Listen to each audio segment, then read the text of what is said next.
Okay, guys, I believe we are live. Welcome to the Indie Games Podcast, everybody. Thank you so much for joining us. We are back to bring your indie goodness for another round. It's super exciting to be back again. Thank you, everyone who is here. Cannot wait to dive into this show today. We have got the awesome Jacob back on the show, and I'm joined with, as always, by my good man Luke Steele.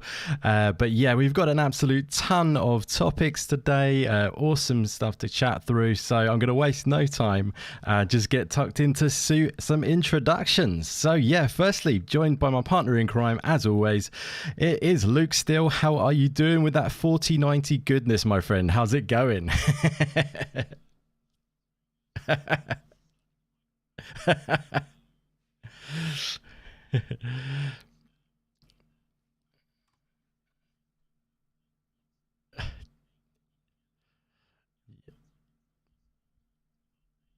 Exactly. Yeah. Yeah, I know what you mean.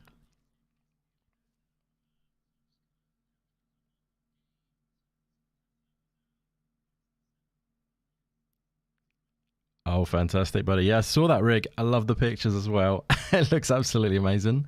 Done a superb job of that. Yeah, really, really nice. And yeah, I bet it must be awesome just to check out some games at the top of what you can basically push them to.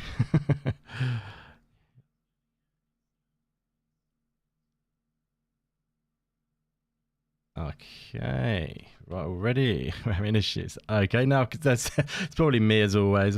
I'm in a situation where I'm always just seeming to be trying to fix things. Let's see if you can hear Luke now. Can you hear? Gosh, there will never be a show of the Indie Games Podcast where I don't mess something up. I don't think.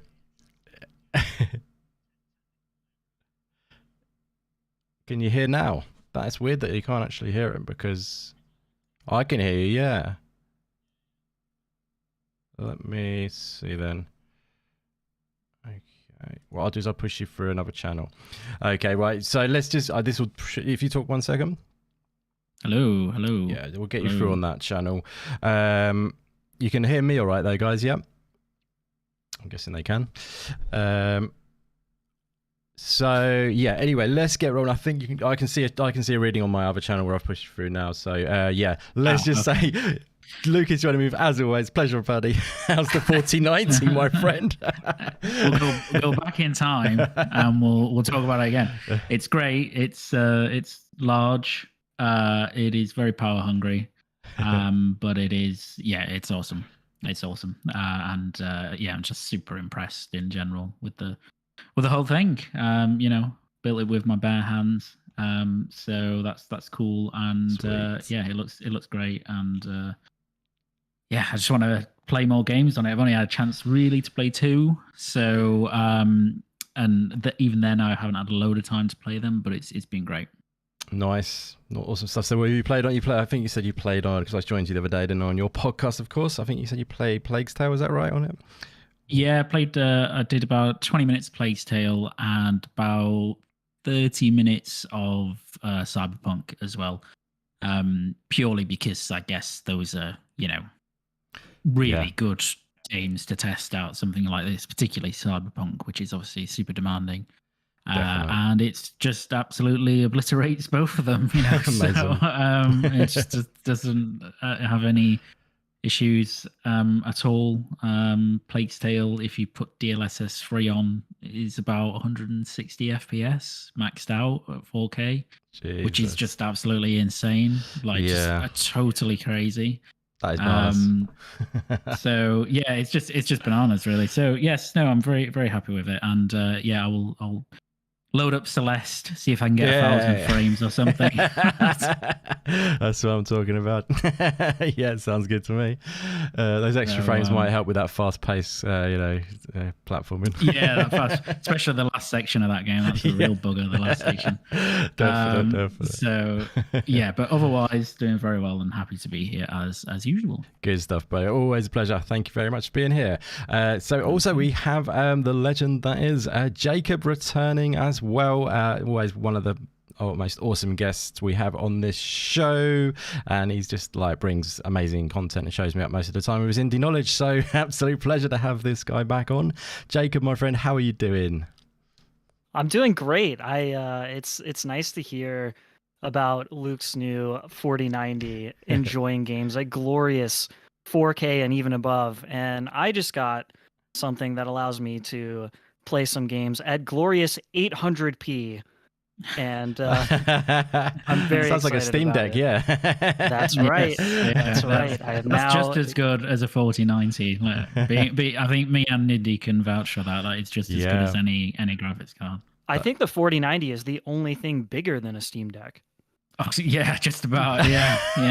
I can verify it is bigger as well because I have placed them side by side. So. Wow. Yeah, there you go. Amazing. So you're loving your Steam Deck, are you, buddy? Yeah, I'm thrilled with it. Honestly, it has exceeded my expectations. It is an indie beast. Everything that I've tried to play on it just works, even if they're not verified. So, I've been really just the thing that I've noticed with getting the Steam Deck is how much more comfortable I am with just switching in between games, whether that's like down to the UI or really whatever it is, or just having it as a handheld. I've just been bouncing around games more frequently than I did before. And I feel like I've played more games as a result of it.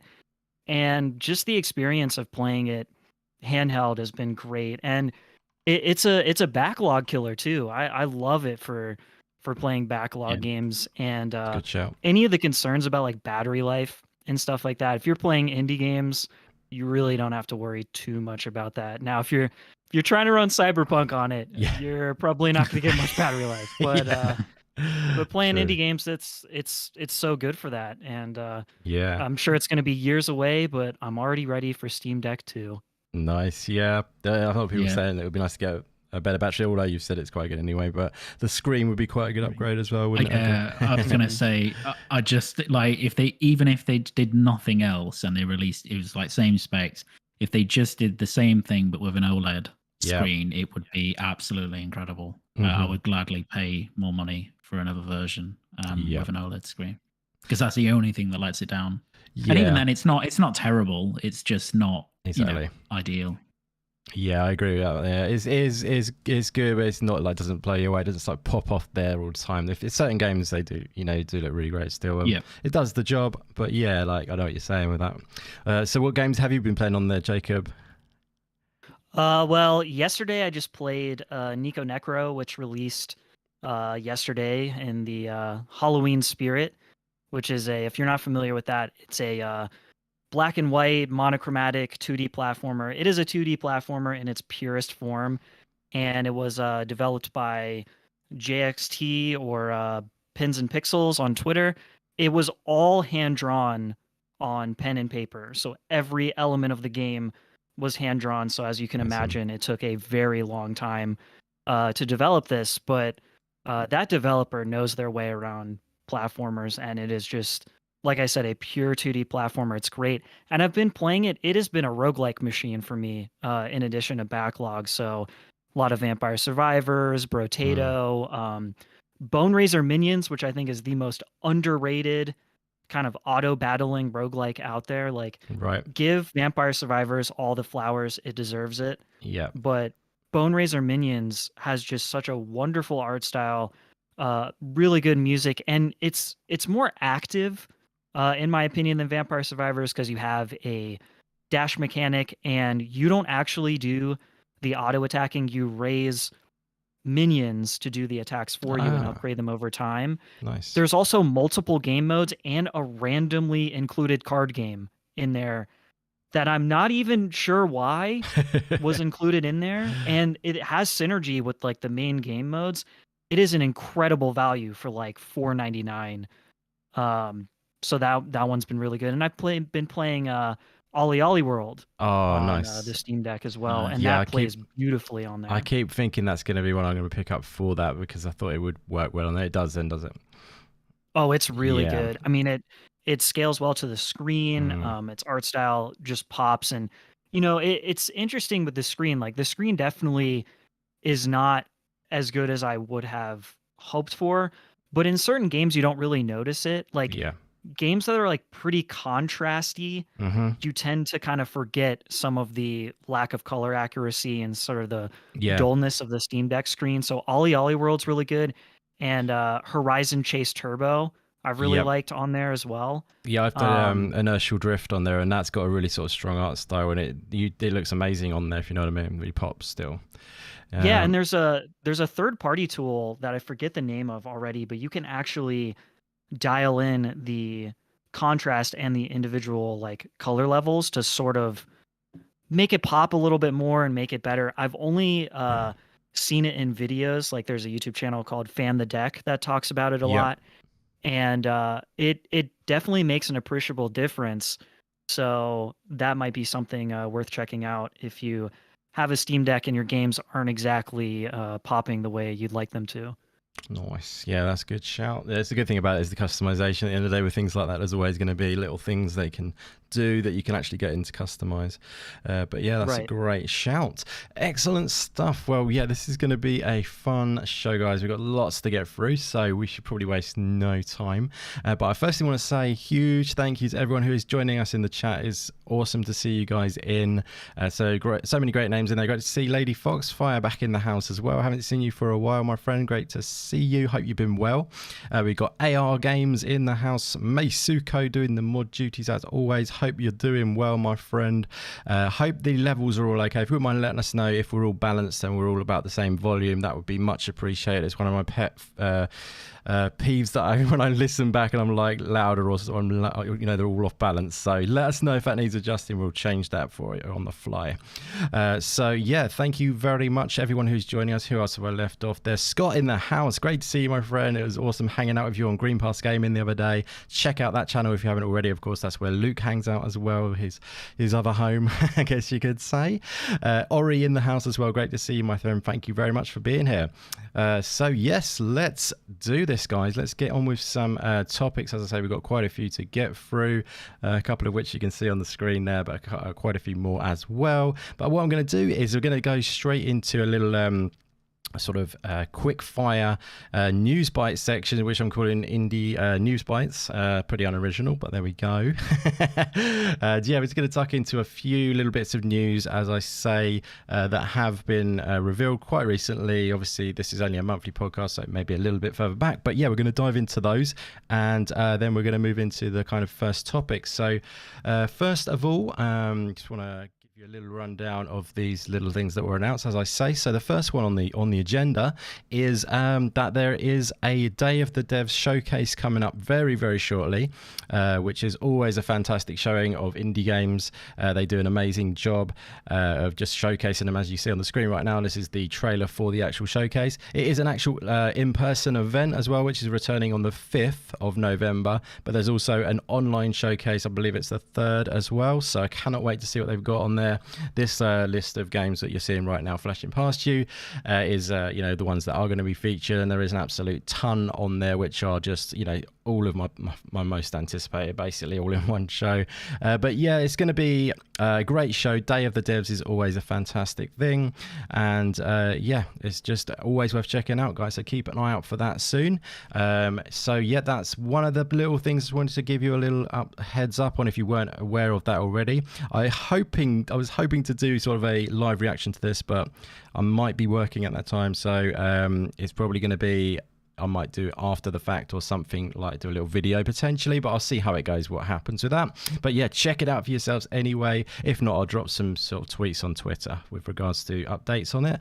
But yeah, otherwise on that side of things, we also have another bit of news for you, which is basically that the showcase in the UK, WASD, WASD, or however you want to pronounce it, 2023 has been announced. The date has, and that is going to be on the 30th of March through till the 1st of April.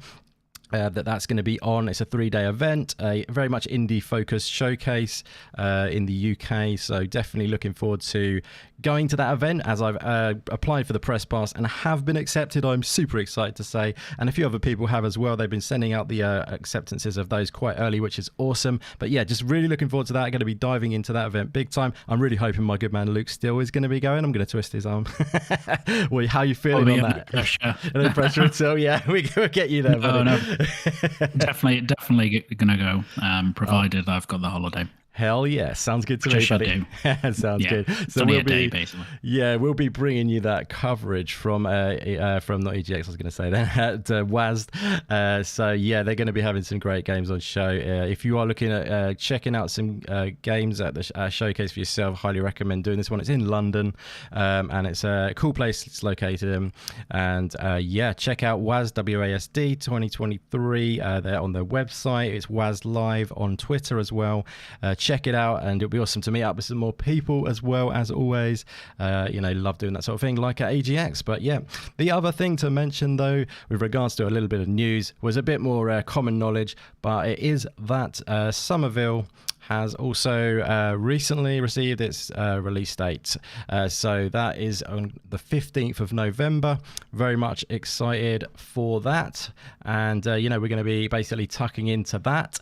They did reveal a little release date trailer, which is actually on the screen right now, believe it or not, but it's just black. And that's how much they're keeping this a mystery, this game.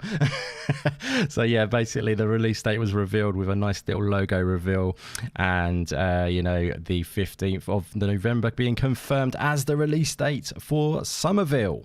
So yes, basically that's going to be very soon. It was about a month before that 15th date that it was revealed. So the countdown is on, and we're going to use that as a perfect sort of chance to dive in basically to some Somerville chat. Unless there's anything else you wanted to mention about what we've just chatted about, guys, with regards to that news. Was there anything you wanted to say about all that sort of thing?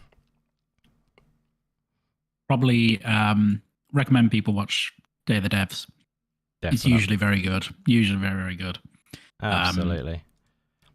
Yeah, that's the main one. Go watch it. 100%. Yeah, Day of the Devs are probably one of the best of these kinds of showcases, in my opinion. Yep.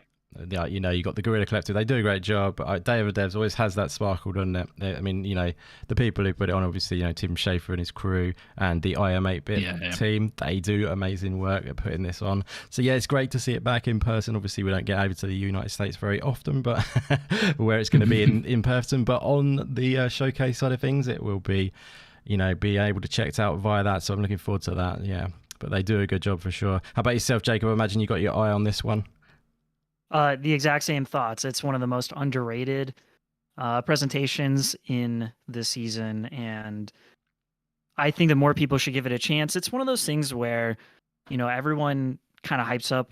It feels like the same 2 or 3 big showcases, and Day of the Devs is a big showcase in and of itself, but sometimes I feel like it doesn't get enough credit for the amount of games it shows and its pacing and just its overall impact in indie gaming. Definite. No, that's a good shout. Like, they've had it on the End of the Game Awards a few times, haven't they, recently? I don't know. I'm not sure if that's the best place for it just to go, is it the Game Awards or was it the opening night live, actually? Sorry. The Jeff Keighley show, isn't it? Was it the Game Awards one? Or no, it's not. Can't remember now. I can't remember. Yeah, it was definitely at the end of one of them, though, wasn't it? Yeah, it was at the end of one. It kind of segued straight into it. Yeah, which was quite a tricky. I think it might have been opening night live or something like that, because we were covering it then, and then it was a switcher over, wasn't it? So yeah, and I don't think that's the best way to do it, because people already watched one whole show, and then it's like, oh, now there's another show. I feel like it's better just to have it stand alone. I know that they're trying to probably do that to get people to keep watching who are watching the bigger show, but I feel like giving it its own thing and just promoting it well and that side of things is going to be better. Was it Summer Games Fest? Yeah, it might have been, actually. That's it. It was E3 season last time, wasn't it? That's right. That's when it was on. So I think it was at the end of that. And obviously that show was pretty long. So yeah, exactly. By the time you got to the end of it, the viewership just tanked because people are tired. Exactly. Yeah. So definitely feel like it's, when it's got its own day and all that side of things. I think it's going to shine better.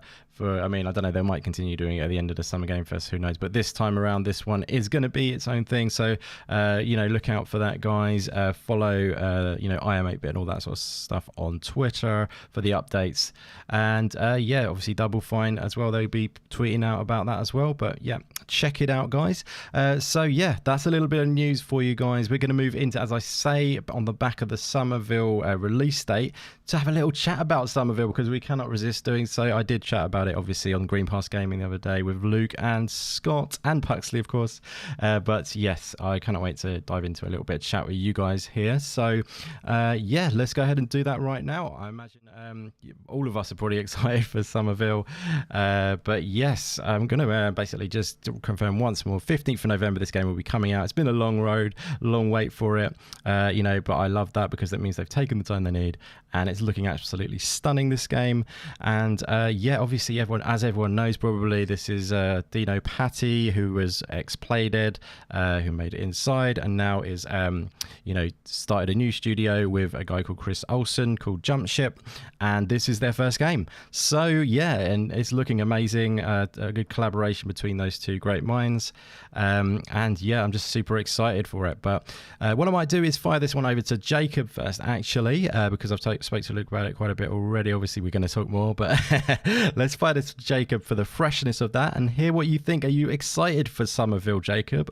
Are you looking forward to that 15th date?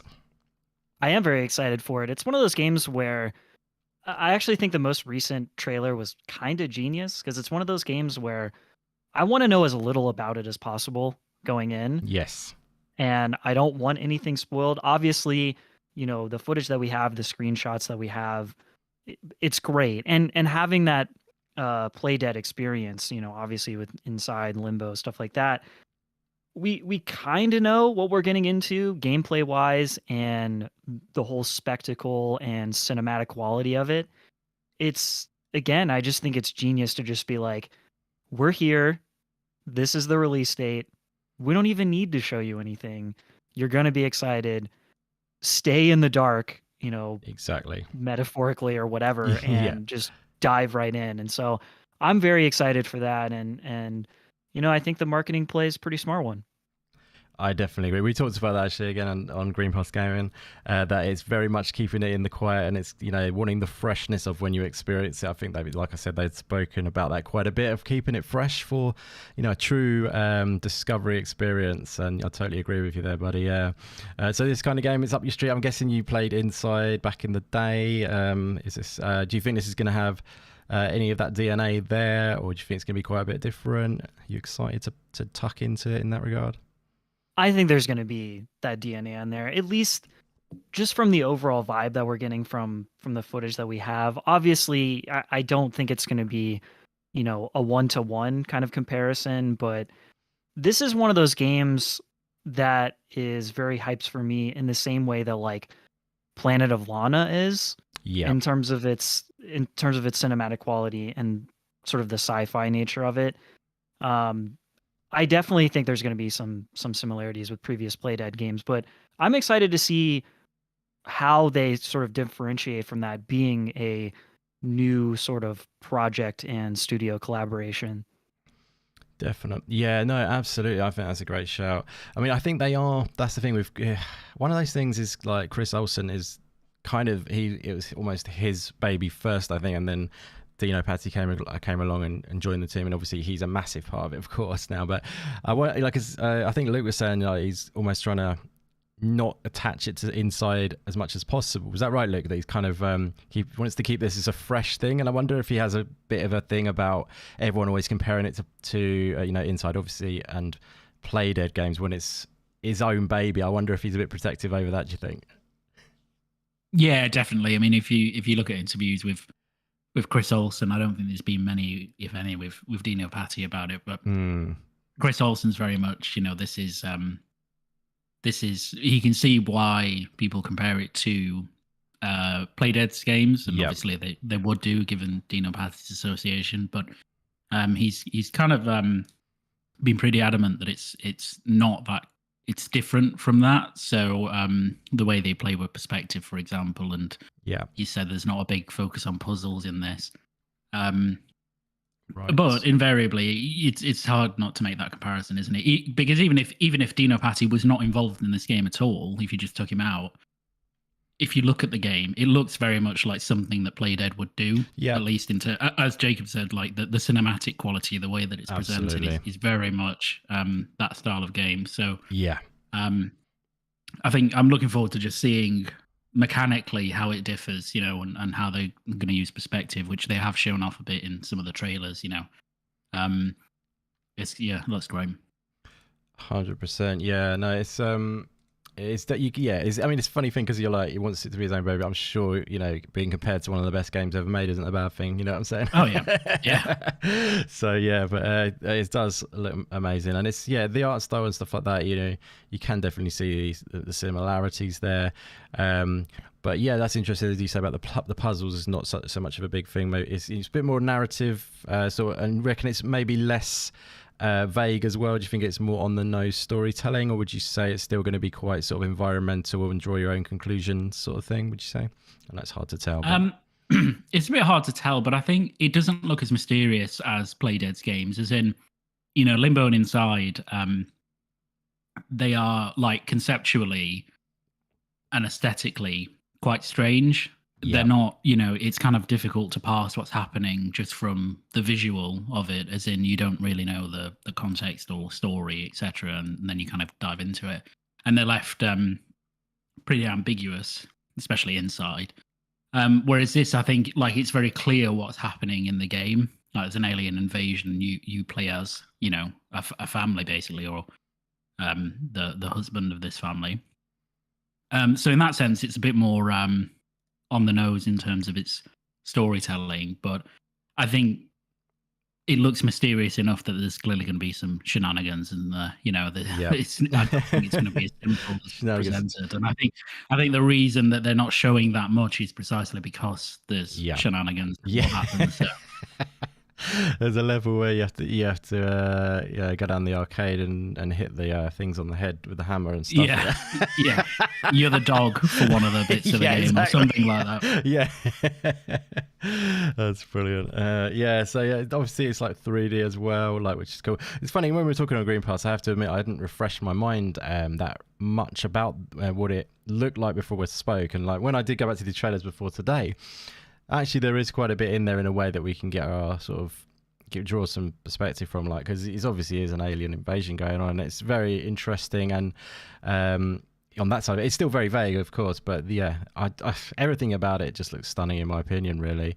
And cannot wait. It's going to, obviously, as everyone's saying in the chat, which is awesome, it's going to be Game Pass day one as well, and so many people are going to be able to experience this as a really sort of, I reckon, rich experience, concise, and just one that's probably, as I say often, going to leave you thinking about it afterwards and just stay with you, hopefully, if it all goes to plan, which I think it will. And I'm really hoping, this is potentially going to be one of the best of the year and that side of things. And I don't know about Game Awards and stuff, but we can talk about that later on, obviously. Whether it's going to be in time for that, I don't know. But yeah, it'd be cool to see. It'd be a real hit. But yeah, Jacob, say you obviously you loved Inside. You're looking forward to jumping in. Is there anything else you kind of any thoughts about the sort of aspect of Somerville that gets you excited? No, I think Luke nailed it in terms of that there are some differences in terms of the level of mystery and the perspective. That has me probably the most excited, in the same way that, like I mentioned before, a game like Planet of Lana has me very excited to check that one out as well. Yes, indeed. Yeah, absolutely. So like, these games, I mean, they have such a strong focus on the story and the mechanics. Like with Inside, it's a simplistic mechanics, isn't it? Like, that's the beauty of it, though. It was almost that it's simplicity, but it's done so well, even though it is simple controls. And I remember actually Lord Cognito saying, when we spoke about it, because he loves Inside, he was saying that it's a game he would show someone who's not a gamer. Inside was, because it's just simple, you know what I mean, just to play.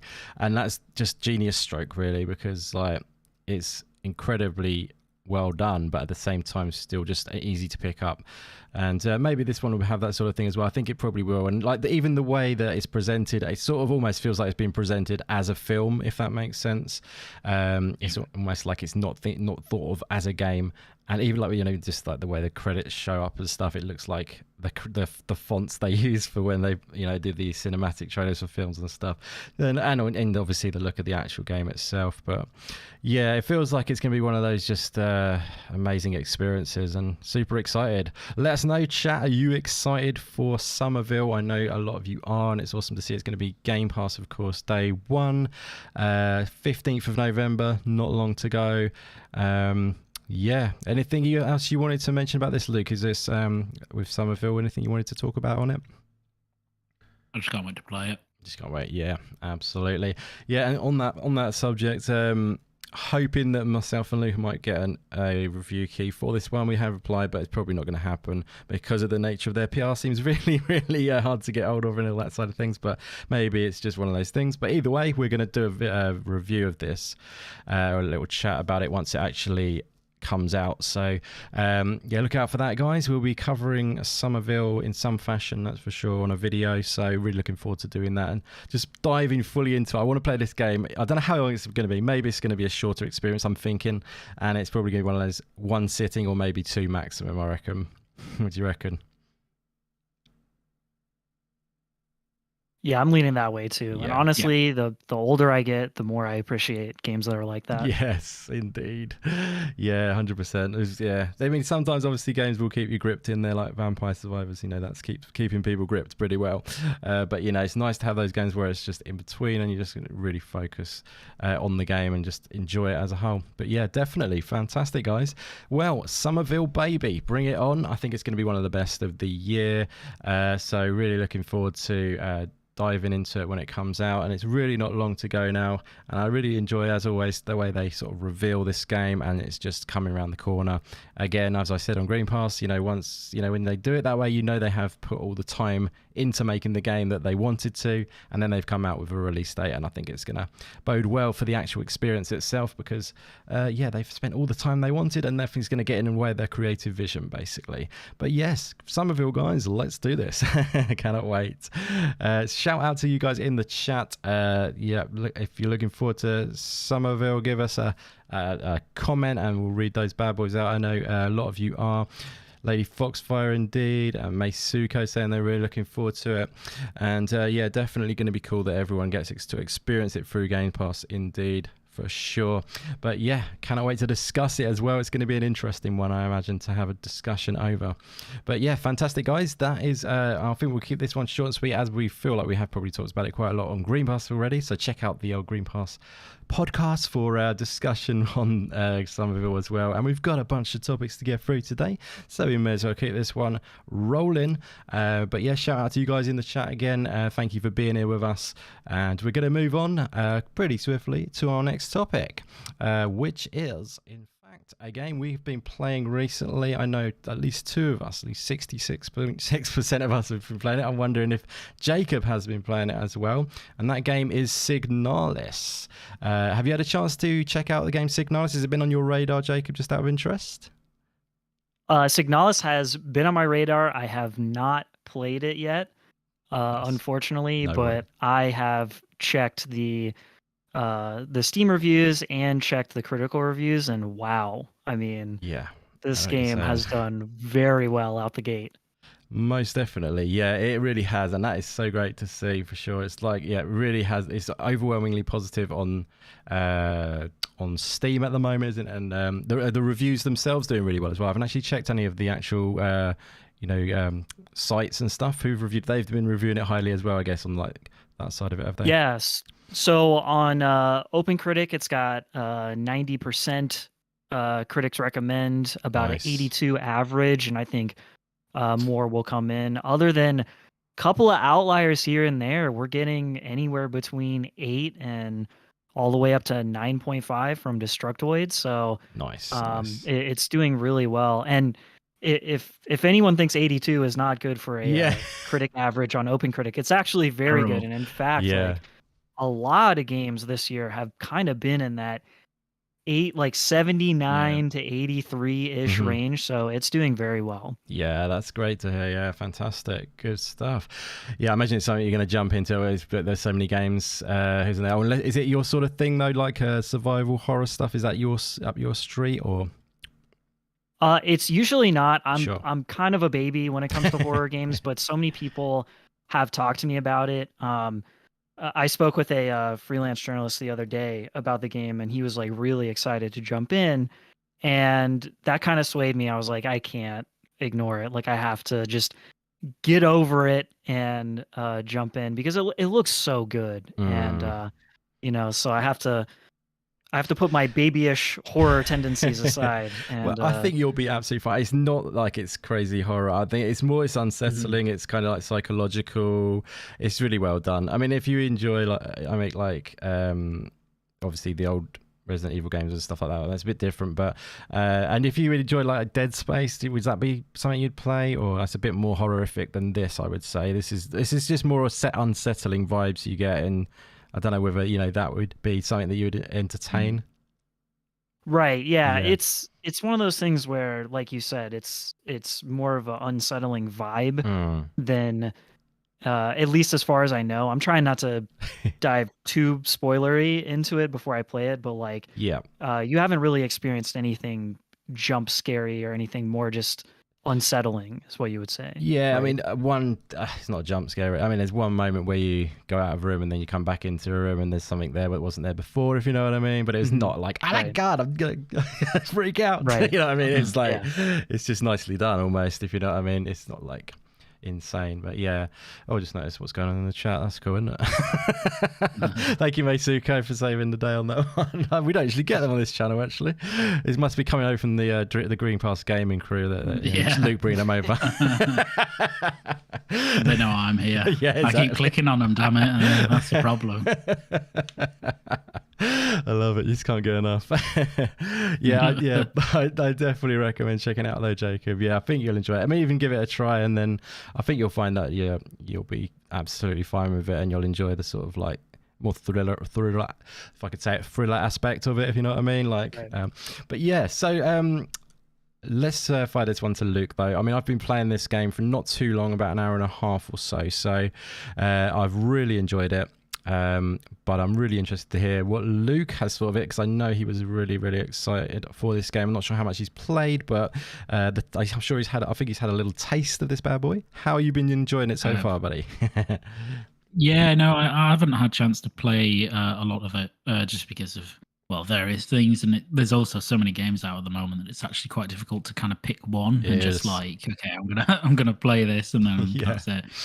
And unfortunately, like Signalis, like whenever I think about it, I keep thinking like, oh man, I really want to play this on the Steam Deck. This seems like it's perfect.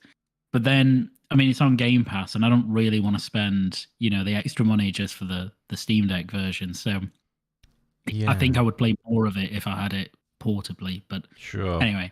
Well, one thing just quickly, you can get it through Humble Bundle if you are subscribed to Humble Bundle. It's in their vault, so. Yeah. Okay. Oh, well, maybe. Maybe I'll do that then. That's a fair shout. That's a very good shout. Tomorrow, just to let sorry to cut you off again. Tomorrow they'll be announcing the games for this month, so you maybe have a look out for it tomorrow on that, and then see if it's worth your while otherwise as well. Cool. Yeah, definitely. But I have played it. I mean, I played the demo, I think, that was released for the Steam Next Fest. I think that was what it was released, as in that was when the demo was released. And that was kind of the first section of the game. Oh, cool. I played all of that, which I loved. So I've not played to that point in the full release, although I have picked it back up again, and I've played about 20 minutes or so. But yeah, like it's awesome. As Jacob said, it's done really well critically, very well amongst consumers as well, especially on Steam.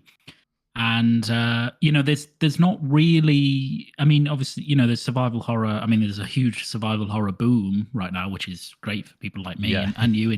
You love like Dead Space and stuff. Do, so like that's awesome. But there's not really a classic survival horror out there. So, and this is kind of it. So definite. with fixed camera angles and that sort of stuff. Although this isn't quite the same back then, it's more of a top-down isometric-y type thing. But Yep. but it's really cool. I really love the setting. And it isn't. Yeah, on Jacob's mind, like to maybe alleviate some fears. It's not. It's not scary necessarily. It's kind of unsettling or unnerving. It's a bit like a really mild version of Silent Hill. In that Silent Hill, well, years ago when I first played it was terrifying. But like it didn't terrify you because of jump scares or big creepy monsters as such. It would just something didn't feel right about where you were and what you were doing. And Signalis is a bit like that, but more mild than that, I would say. So I think people who don't generally like survival horror or horror games, it's a really good game to actually play because one, it isn't that horrible to play. It's kind of just unnerving. But two, also it has a really interesting story and a really cool story. So I think people who like kind of their games to be quite narrative led, I think it's a really good game for those people as well. Definite. I'm just, it's just great that we've got another survival horror game coming coming out, and an indie variety, which is brilliant as well. It's on Game Pass, so people can give it a try. Definitely. I will definitely play it and finish it. Yep. Because it's kind of in my mind amongst the other games. Which if you drop out of there, I'm not going to finish you basically. But if you're still in there now. That's good. Yeah, I know what you're saying. Yeah. No, I guess that's great takes there, my friend. Fantastic. Yeah, it's a really cool one actually. Yeah, I know you will definitely get to this one because I know how much you're excited for it. But it really is a crazy problem, isn't it? With so many games. To be honest, it's actually going to get worse. Worse before it gets. That was the thing, because I was kind of like, I'm kind of like skip back 2 weeks ago when I was thinking about Somerville, and I was like, oh, it's probably delayed. I was like, that's good. That's a good thing because there's so much coming out, and then they're like, oh, by the way, it's coming out, and I'm like, damn, clear the diary. I've got to play God of War on the 9th, and then I've got to finish it for Somerville because I don't want them to overlap because I really want to experience them separately, and then I've got all the other stuff in the background. And I think we have a topic, don't we, about games we need to finish, and we do. Like my list is just massive, like just like all of them. Too much. It's just all of them. Yeah. I know what you're saying. It's tough, isn't it? It really is, and it's one of those things you're just thinking, oh, I wish I did get time. Like I need to book like 8 weeks off work or something and just play every day. Just play these games. Yeah, exactly.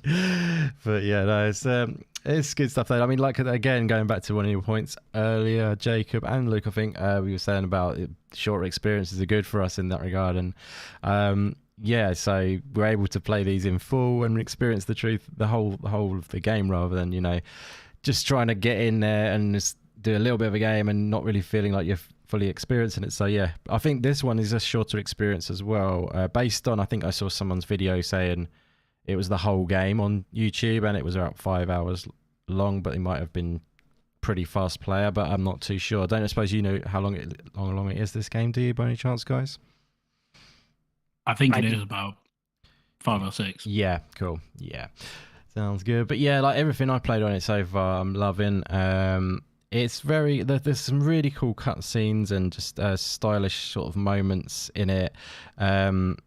It is quite, when you first turn it on, does feel a little bit weird because there's such a filter over it. I don't know how you felt about that. I mean, sometimes it takes away from the sharpness of the game, and it's almost like you're thinking at first, maybe it's just me, but you're thinking, oh, I've lost a bit of the definition, even, and I like grain and all that kind of stuff. I'm actually for that kind of thing. But then actually once you get used to it after a few minutes, it actually works super well in the game. I don't know how you felt about that sort of filter they have on it. I quite like it. Yeah. And also, if you really want to go retro and back to the old survival horror days, it has a CRT filter that you can take. I tried that, it's not bad actually as far as CRT filters go as well. Usually they're a bit crap, but this one's quite good. Yeah. So, if you really want to go old school, you can whack that bad boy on. And nice, yeah. be transported back to the PlayStation 1. Exactly. Yeah.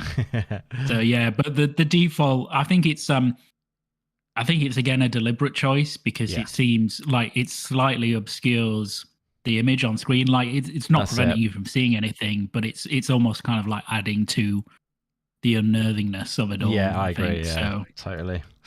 Yeah, no, I would definitely agree with that. Yeah, it does work when you get into the context of the game. You're in the menu. This is the thing. I was on the menu thinking, "Oh, this is not looking that good." And I play the game, and it's like, "Oh, this works so well." Do you know what I mean? That's one. Yeah, exactly. Yeah. But yeah, no, it's cool. The aesthetics of the game and just the vibe, I think, is very well done.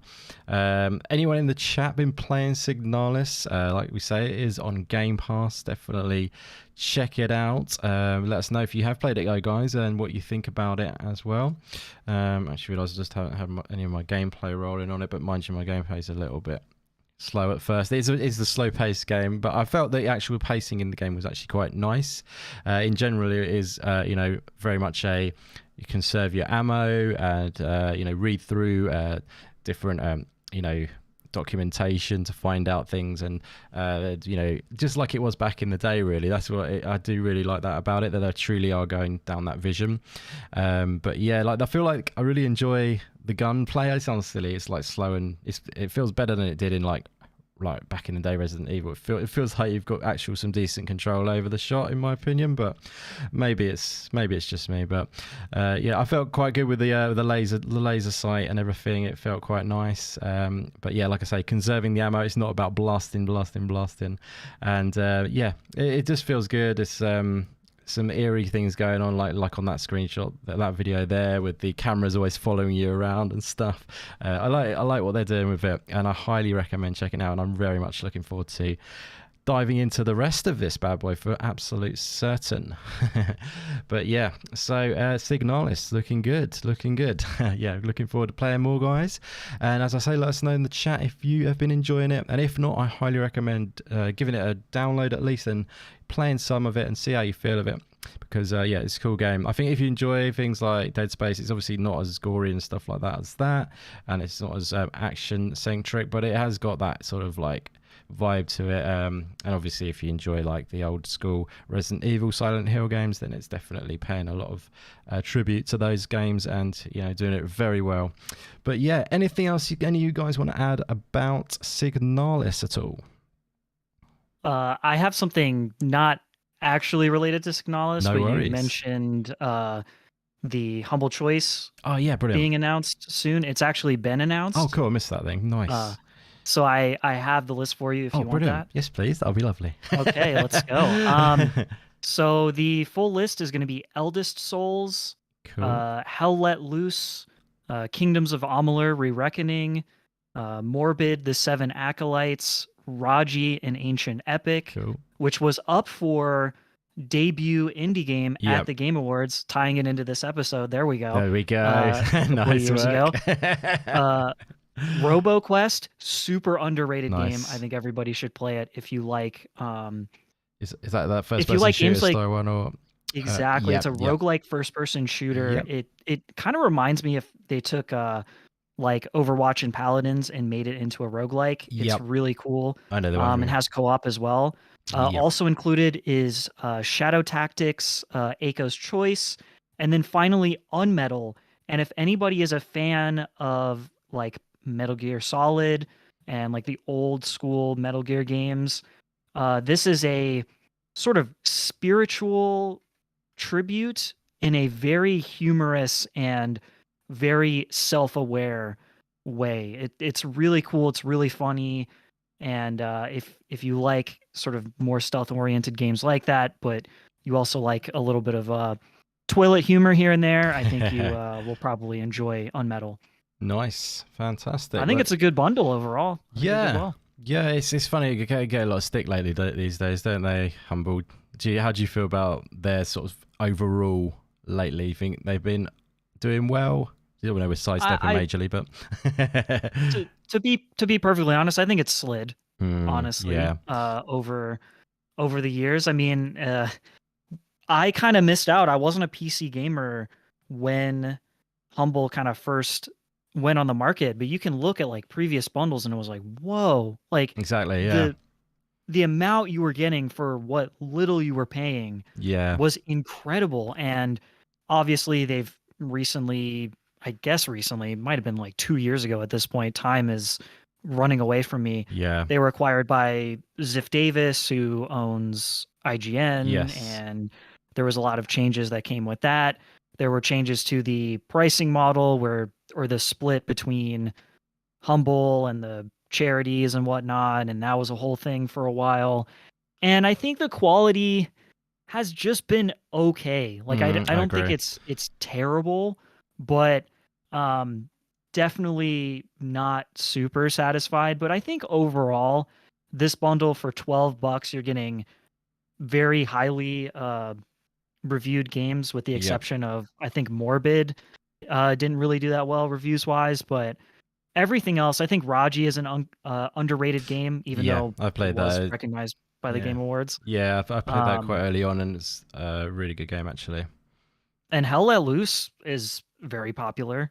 And Elder Souls too, I think, did really well. So I think overall for $12, it's not bad. But one of the things about it was like you got RoboQuest. I think that's in Game Pass, if I'm not mistaken. Things like that. I've seen a lot of doubling up on other subscription services lately, if you see what I mean. Yeah, and Epic has kind of pushed into that as well when you're getting free games every week. I know like not everybody uses Epic, and half the time I forget that they're giving out free games, but exactly. It definitely has eaten away into that, and like you said, Game Pass I think has been a big one there. I wonder what the future of this is. I saw that they were thinking about doing their own launcher, which I understand in terms of getting more percentage, but I think it's a mistake because I don't think I've ever heard anyone go, you know what we need? Another launcher. Yeah, 100%. It's so true. I don't think that that's the right move. Maybe I'm wrong. And but they are publishing more games. Humble Games is really good. Yeah, so I've been happy with that side of it. Yeah, they've been like, I mean, that's what's tying in a little bit where they've got Signalis Humble Games. Ghost Song is the one. I was just thinking if Signalis was as well. I don't think it is, or is it? But yeah, Ghost Song is going to be in the Vault, isn't it? Whatever they call it over there, as well as Signalis being in that. Signalis is also published by them. It is. I thought it might be. Yeah. So yeah, I mean they've had a bunch of really good stuff. Midnight Fight Express was another one. Really good stuff that they've had coming through, I think. So yeah, they're doing well on that side of things. But I do think it has dropped off a lot, the old Humble, which is unfortunate. I'm a bit like you. I came in PC a bit later on. It's like when I first started the podcast, and we had a different crew at that point, and a guy called Super Cooper, who was a great guy, but he used to get Humble from early days, and he used to get so many good things, and then I hadn't got on it by that point, and then later on now I'm getting on it, and it's like, I can see all these old bundles they do are really good.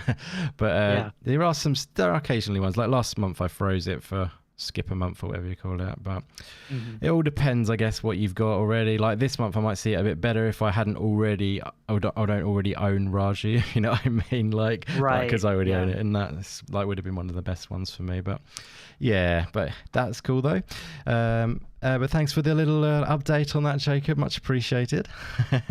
No problem. It's good stuff. Okay, so have we got another friend in the chat that's going through? What is going on today? They must be they're trying to get us in the old VIP area, aren't they? You get promoted by YouTube Gaming one time, and this is what happens. Yeah. Exactly. I love it. That's brilliant. Okay, good stuff, guys. Well, once again, thumbs up majorly to Signalis. You're seeing some of my gameplay on screen at the moment. Definitely play it for yourself. I think you'll love it. Immerse yourself into it and enjoy the unsettling experience. It's a cool game.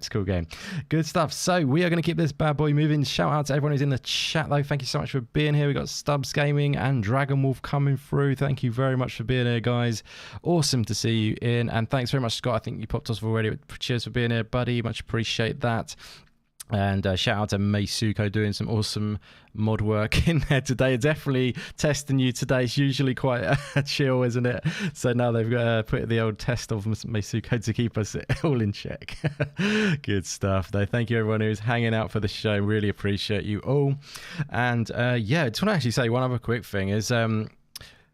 anyone who's been checking out the show after the fact as well, we've been getting some pretty good after the show numbers after it's live, which has been awesome to see. So I just want to say thank you to anyone who's checking out after as well, because yeah, like I say, we've been like great doing it live, and I love it. I wish we had more people coming in live, if I was honest. But all the people checking out after, I really appreciate that, because we're getting quite a bit more after than we are live, is what I'm saying. But yeah, so really appreciate everyone who has been checking out, and if you are doing so today when you check this out, thank you very much for checking out the show, much appreciated. But yes, let's keep this one moving and move on to the next topic. Probably going to be a bit more beefier one. We have got the Game Awards. All of a sudden it's getting close for the Game Awards once again. It feels like yesterday when we were talking about the Game Awards last year, I think, Luke, doesn't it? It's pretty crazy. Yeah, it's come by quickly, yeah, hasn't it? Yeah, it really has. But yeah, so we're on the approach for the Game Awards coming up. I think it's like the 8th of December or something. I'm going to actually move the thing and I'll be able to, let me check it out. Where are we? It is the 8th of December. It is, yeah. So yeah, when the Game Awards will be taking place. But yeah, I thought we'd have some fun with it. Going to do a few predictions today of just basically talking about some of our favorite games from the year. But you know, ones as well, maybe even if we haven't actually played them and we've just observed their awe and we haven't got to them, or we've just seen good critical acclaim for them, and do some predictions of what games we might think get into that best indie game of the year discussion. And also, you know, there's another category called the debut indie as well, which is a cool one which they do. So, you know, any thoughts on that as well, for what games might end up being shown off at the Game Awards? I know we are speaking about the Game Awards specifically here, but we can obviously just chat about games of the year that we've enjoyed, like I say. But yeah, there's the debut indie game, which is a short list of that, and then also the best indie game of the year, and of course other categories as well, like, you know, the best soundtracks and sound and all that, and, you know, performance from individual voice actors and things like that. So all of those kind of categories, it's going to be fun times, and seeing some cool games shown off when the Game Awards come as well. But I really like to see the indie games being put up on the you know, in the bright lights and stuff, and getting some recognition for their games. So I really quite enjoy the Game Awards myself. But yeah, I thought we'd talk about some our favorites and what we think was going to be there. So I'm going to fire this one straight to my good man Luke Steele, and see if he has any thoughts of any games that we'll probably start with, maybe indie game of the year, and see if there's any that you think's going to be in that bad boy. It's a hard one, isn't it? Yeah. There's been, well, actually, no, it's probably an easy one in the sense of there's been quite a good few really good indie games this year, like really, really good. Definite. So, I mean, if I was picking it, like the one that I would put on there with no hesitation. In fact, I think they should be within the overall game of the year contention, actually. Nice. And that's Immortality. Very cool. Yeah, that's a great shout. Which is probably at this point my game of the year.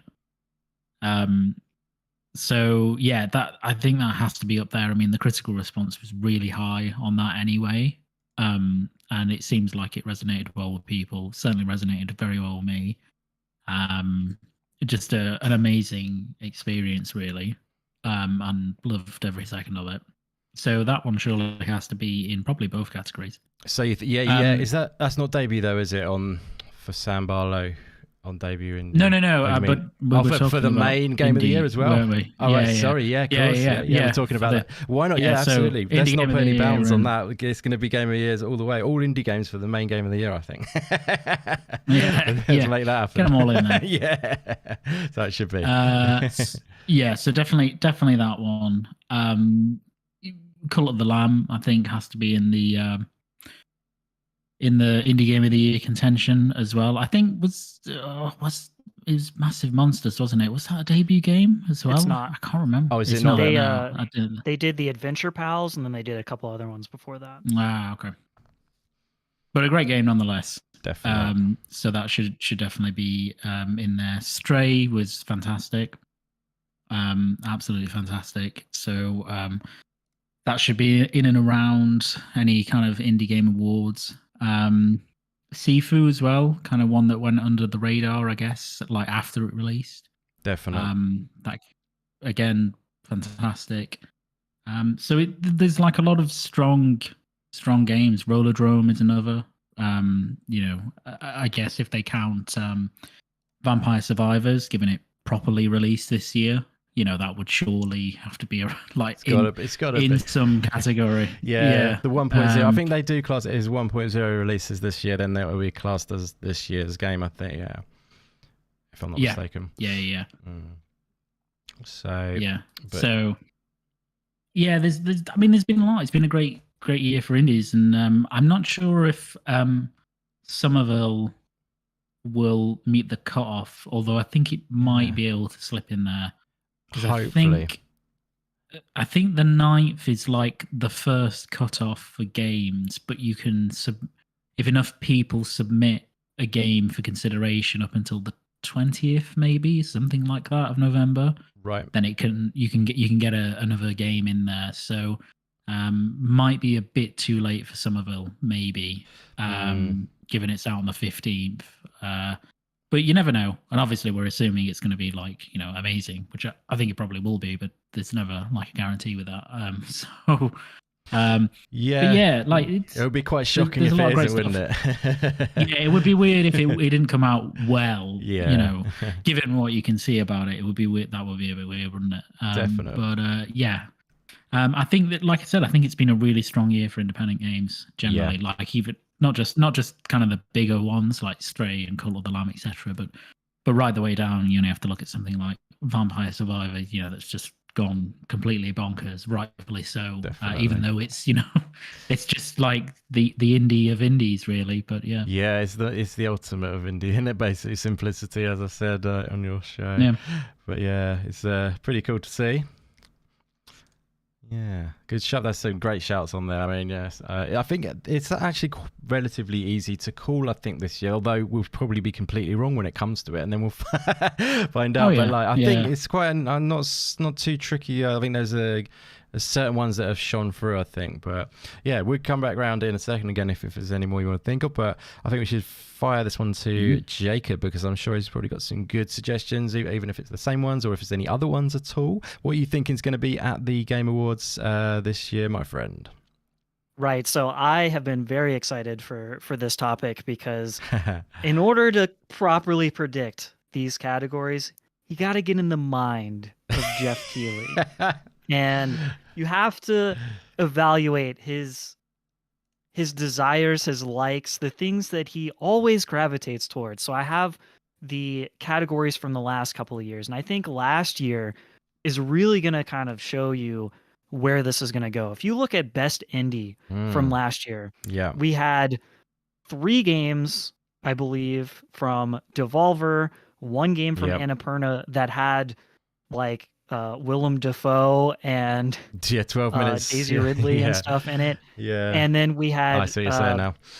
Kena Bridge of Spirits, which at one point was like a professional animation studio that worked for like Coca-Cola and stuff. Yep. So like in terms of if anyone's thinking like, oh, this kind of obscure indie game is going to get in the category, that's not going to happen, especially this year, I think. Like, and Jeff, he loves his Devolver. He loves his Annapurna. So with that in mind, in looking at some of the games that could qualify here, I think Cult of the Lamb is definitely going to be one of them. Definitely. I think Vampire Survivors will be as well, because like you really can't ignore its success, and it's coming out on console very soon to Xbox, so that's going to help it as well.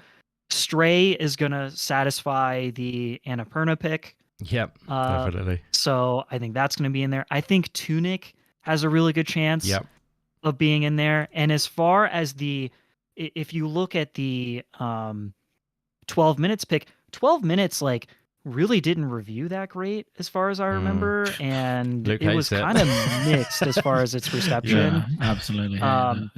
So now this Yeah. game is not like that, but to satisfy the more sort of, I guess artsy is not probably the greatest word here, but Jeff likes throwing in there little artsy picks. So I think Immortality is like a perfect pick there from Luke. I Like, agree. brilliant choice. So if it's gonna be 5, I could totally see it being Tunic, Cult of the Lamb, Vampire Survivor, Stray, and Immortality. That seems like it could be there, but there's a sleeper pick here. Jeff loves Metal Hellsinger. Oh, I mean, he right. talked about that game a billion Yeah, times yeah. over the last like 2 years. He was obsessed with it. He loved showing his metal bona fides to the crowd. However legitimate or illegitimate that was, I don't know the man. So I think it would not shock me if Metal Hellsinger was in there, and I think it might be a debut from them. I don't remember. I haven't looked that one up, but debut is really interesting because there's definitely some overlap there. Vampire Survivors, obviously. Tunic has been around since 2016, but that's their first game as a studio, so that would count. Stray, same thing. They've been around, I think, also since around 2016. And after that, it gets a little weird. Signalis could potentially Oh, yeah. count for a debut indie Yeah. game. So I think that could be a good one. And after that, it could potentially be something like Core Keeper. I don't know if they're going to do early access. This is where it gets confusing. Is will early access games count or not count? Because I think 2 years ago, Fall Guys was up for Indie Game of the Year and stuff like that. I think that was an early access around then. Yes, it was, wasn't it? So yeah. it gets really confusing here. Do early access games count? Do they not count? Like, I what think is... generally they don't, but I think maybe there's always some exceptions, and that's the problem in it when it's a bit like vague sometimes. I think generally you would leave it till the 1.0 before it's like classified. So Rogue Legacy 2 I thought might potentially pop up. That was one I had as well as like a sleeper pick. I think Rogue Legacy 2 and Return to Monkey Island as another Devolver one could be a sleeper pick in there, and Neon White as an Annapurna choice. That's good. So it's been really strong. Like I have a couple of picks that won't be there that I would love to see in a debut indie game, but I think they won't because of early access. Backpack Hero is incredible, and that should totally be included in debut. And then Slime Rancher 2, I think probably won't because of early access, but that game has sold incredibly well. So that should probably be considered as well. I don't know. It's going to be interesting. I think, like Luke said, it's easy to a point. There's going to be a weird one in there that we're all going to be very confused, and that weird one is going to win. That's going to be my prediction.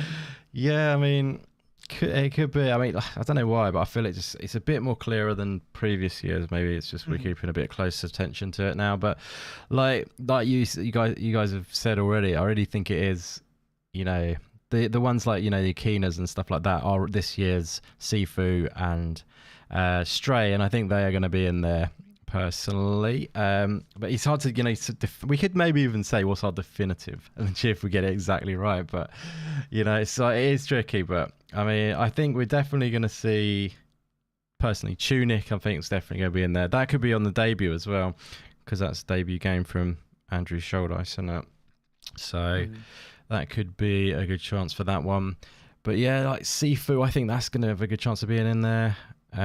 Cult of the Lamb, definitely. I'm going to be agreeing with a lot of what you said, but it's basically what I was thinking anyway. So that's why I feel like it's quite a bit more clearer. And I definitely think Vampire Survivors is going to be in there. So how many is that? Like we're looking at, that's like 4 on there. I mean, yeah, it's tricky whether we see like Stray, Sifu, and all of those in the same thing, because they kind of fall into that same bracket. And what they sometimes do, what it feels like they do, is they want to have a bit of diversity, don't they? You know what I mean? Yeah. Even though it's sort of like probably just voted and it's the top picks, but it feels like they've got this to satisfy the Annapurna thing, like you said, and then this one's to satisfy this type of game. Like last year they had Inscription, didn't they? And in there, I think, if I'm not mistaken. Yeah. Yes. Yeah, which was a pretty cool one. So was it three Devolver games they had last year, Jacob? Was that right? Or Yeah, so last year was 3 Devolver games, 1 Annapurna, and then Kina. And then for debut indie game, they had The Artful Escape, so that's Annapurna, yeah. The Forgotten City, yeah, that's random. In my Kina. opinion. They had Kina again. Yeah, Sable, which that Yeah. made sense. They were obsessed with that. yeah, And Valheim. And Kina won both categories, which I found quite interesting. I think Kina was also, I can't remember if it was up for Game of the Year, but I think it was up for a couple other categories as well. Yeah, it was. Yeah. yeah. Can't think what now, but yeah, it's yeah. I mean, so what would you call and as your sort of top, to win this best indie game of the year at the Game Awards? What's your pick on that one? Let's go Luke first on that. It's a bit difficult, isn't it? Because you've kind of got to choose between what you think should win, maybe out of what you've played, and what, give it a both. If you do what you'd like to see or whatever, and then what you think will maybe. Yeah, I mean, if I'm picking what I think should win it, it's Immortality. Yeah, because I think that is legitimately the best indie game out of everything that I've played this year. That's the best one, and that's got a lot of artistry to it, hasn't it? Yeah, yeah, exactly. I think that is a super artistic game. It's not for everyone by any means, but I think it the reason it scored so highly is because it really resonates with that kind of audience. You know what I mean? Kind of critical, kind of analytical eye type people. I think that's how it really resonates with people on that side. So so I think that's the one that I think should win it. In terms of the one that I think I think it would be something like Stray, because I think like Stray is a fantastic game. Like I absolutely loved it. But it's more of a like that's the ones that tend to win those categories, like Kina did, for example, they tend to be the really high budget AAAs, if that makes any sense, or the ones that are, super visually impressive or almost look a bit AAA-ish, in nature. So I think Stray is like that because it's very conventional in terms of it as a game, obviously apart from that you're a cat, but it's a platform or a kind of action adventure. So I think that's the one that may win the category, even though I think it should be Immortality. This is great. I'm loving it. We will have this locked as a time capsule and we'll see who's right.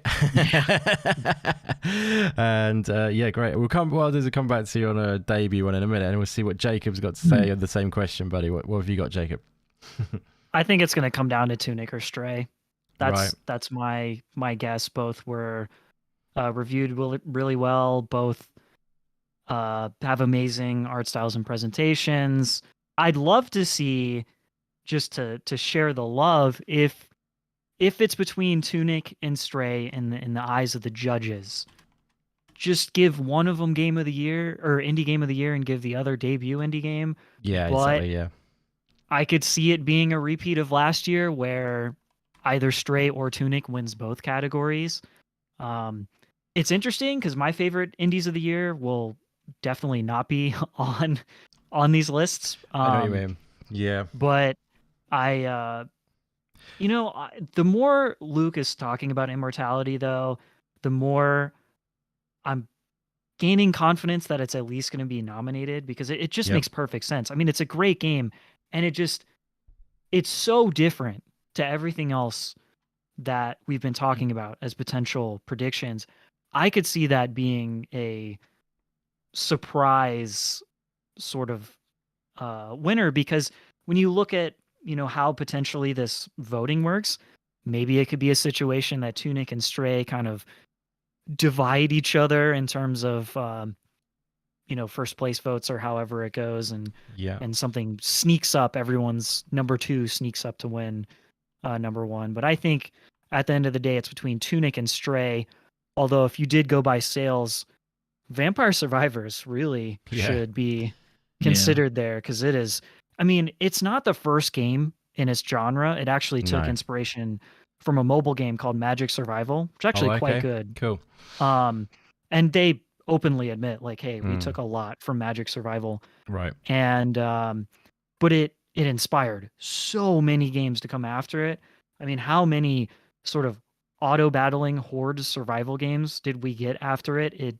And they're all doing well. Like, they're all selling well. It's like we haven't even reached like the critical point of there are too many of these, which I thought would have happened months ago, but you keep seeing new ones coming out and they're selling great. So when you look at it that way, it should probably be Vampire Survivors, but I don't think it's going to get it.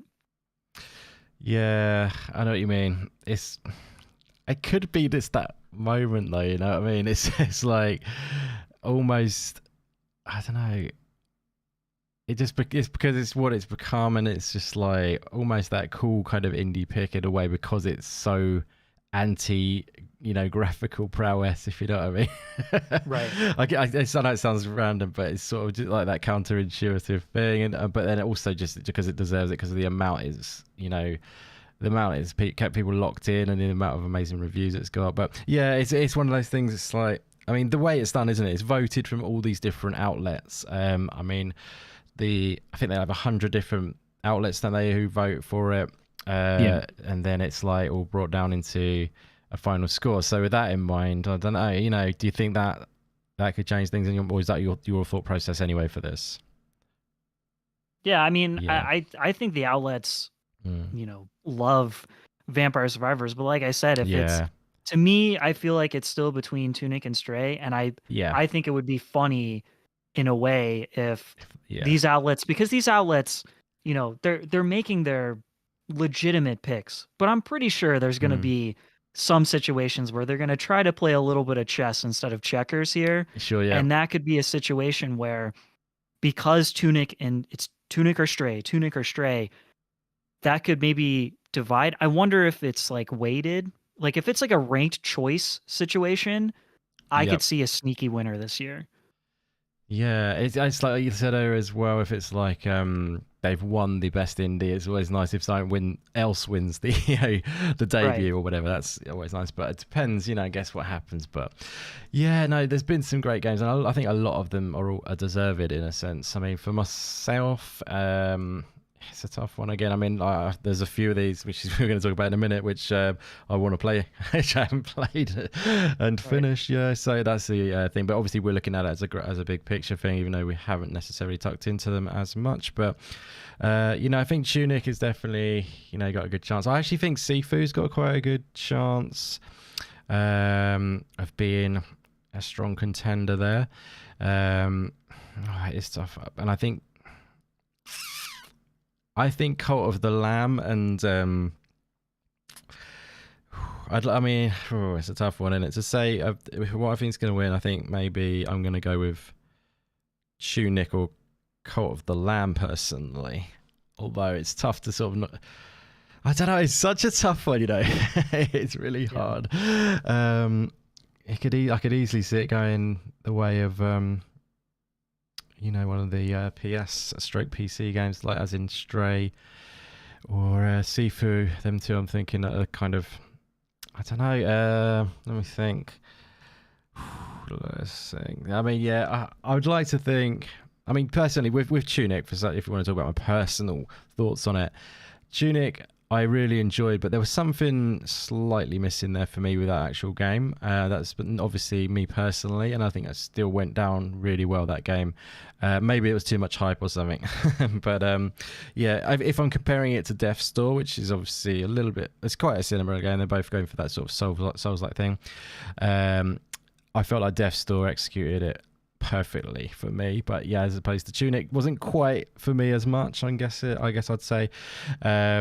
But that's not the conversation we're having. I'm just diverting the attention right now to try and have a little time to think. No, it's totally fine. And I don't want you to be on your own island and feel alone, because I agree with you. So it's fine. It's tough. About Tunic, you feel the same on that? Yeah, I agree with you. Oh, I mean, amazing. look, like it's a great game. Like, don't get me wrong, but Yeah. I preferred Death's Door. Did you? Yeah. Yeah. I totally agree. Like I say, it's a funny one though. There was just something that wasn't just, I don't know, about the gameplay loop or something about it. Maybe it's the pacing or something. But yeah, it was cool, but it didn't compel me to keep going and going like it did with Death's Door, where it was just absolutely spot on every way through, and it was just like something special. But yeah, but yeah, let's say I'm gonna put my neck out and just say, I think the winner is going to be, let's go for, I'm going to say Sifu, because it's a bit of a random one and no one else has said it as well. Sifu for the win, I think. And, you know, there's the games in there which I think, you know, I want to play more of to find out whether they would be worth it. But at the moment, you know, Cult of the Lamb for me is an awesome game. That's right up there. And I really want to play Immortality, because I think that will be a really cool game and deserve it a lot of praise, but I haven't got to it yet, unfortunately, which is a terrible sin. But yeah, would you have any thoughts about a debut game then, guys? What do you think might take that? Lukey, baby. I think again, it's difficult because I'm trying to remember who's like out of the big ones who's debut. I think is it B12 Studios that did Stray? I'm sure is that Blue 12. Blue 12. That's it. Yeah. So surely it has to be that. I think based on reception and kind of the hype levels and how they were met, I think for that game. Yeah, I'd be surprised if something else won over it. But then again, I'm not, you know, too aware of all the debut games. It's always quite a hard category to pluck from your mind in terms of picks, because you know, apart from if you know, especially smaller indie devs, you know, you may not have been introduced to their work before. So, but Blue 12 and Stray, I think, you know, that surely is a front runner for that one. Yeah, no, that's a great shout, I think. Yeah, sometimes it's hard to think of which ones have had ones before. Like, you know, you got like Sifu. They made Absolver, didn't they, and stuff before. Yep. Yeah. So trying to think which ones, but yeah, no, that's a good shout. Let's follow to Jacob. See if you've got one for a debut pick, my friend. My thoughts are the same as the main indie category. It's either going to be Stray or Tunic. Yeah. I mean, maybe Vampire Survivors as well, but I'm gonna predict it's gonna be one of the previous two. Yeah. And in terms of the category itself, I think it's gonna be very similar to the main topic. However, there's obviously a couple, like Immortality doesn't qualify for debut, Cult of the Lamb doesn't qualify for debut, so we might get something like, again, if early access counts, Core Keeper. I think would be a really good one, because if you haven't checked out Core Keeper, it's like if you took Valheim and Stardew Valley and combined it, and nice. It's a really cool concept and continues to evolve over time. And hey, you know, like I said before, maybe Signalis inches its way into to debut indie game. I think, and a couple of outliers, I think, Backpack Hero and maybe Peglin, because Peglin, I think, is like mixed reviews now because they've had some balance issues, but that game made $1 million in like its first week. I mean, it was an incredible what launch, about so. Tinykin? Is that their first game? No, their previous game was Splasher. Okay. Which was a 2D platformer that almost had some Splatoon-esque mechanics. It's really, really good. And in fact, that studio worked on Rayman Origins and Legends, I believe. So they have a lot of previous experience with platformers and stuff. Right. Yep. Yeah, you can see it in the polish, I guess it comes through. But yeah, no, good shout, definitely. It'd be cool. It's always cool when you see some of these more like lower profile indies being shown off. So hopefully they will have that. I think it'd be cool if they actually sort of thought of some other category as well for it to bring those forward, if you know what I mean. I don't know what they would call it, but yeah, just to give the smaller guys some more attention as well. But yeah, no, that's great. I mean, for me, I think this one's actually a bit more easy. I think this one is definitely going to be Tunic. for the debut indie. Much simpler decision for me on that one. I just feel like this is kind of like, it's been well documented that it is like debut game and everything. I think that might just play into it a bit as well, because everyone is aware of, you know, this for a lot of the time it was just him on his own making it as well. That's the other thing. But yeah, like I feel like that's you know, just a strong case for it being the debut indie winner. I know he brought in a couple, one or two people at the end, level design or something it was. But yeah, like I feel like it will, you know, bode well for it to get that in that regard. I think I don't know, I'm not, when I say it earlier, you know, it's just not for me, I guess, in some regards, the actual gameplay, but to see it through, I enjoyed maybe like 4 hours of it, and then I just kind of like fell off on it a bit. But it's obviously an amazingly built game, and I feel like it does deserve a lot of love. So it's yeah, I'd love to see it get a debut indie win for sure. That'd be awesome. But yeah, any other thoughts about the Game Awards? Any indie representation at them, guys, or anything like that? I love your idea of having different categories, because I think a great category would be something similar to like a solo dev category or a tiny team category, because this is a discussion for another show and one that has no answer, but our definition of an indie game is just completely ambiguous at this point. Like we have developers and publishers. We have publishers like Devolver, which is a huge publicly traded company, right? We have Annapurna, who's huge, right? Like in some people's eyes, like that might not even necessarily be indie, and it also has to come down to the studio behind it. And so it gets really confusing, and I would love to see either a solo dev or a solo published category to sort of recognize like this was legitimately made on a shoestring budget and probably put together with the programming equivalent of like paper clips and rubber bands. Like that's what I want to see at the Game Awards. No, that's a good shout, definitely. Yeah, that would be cool, definitely.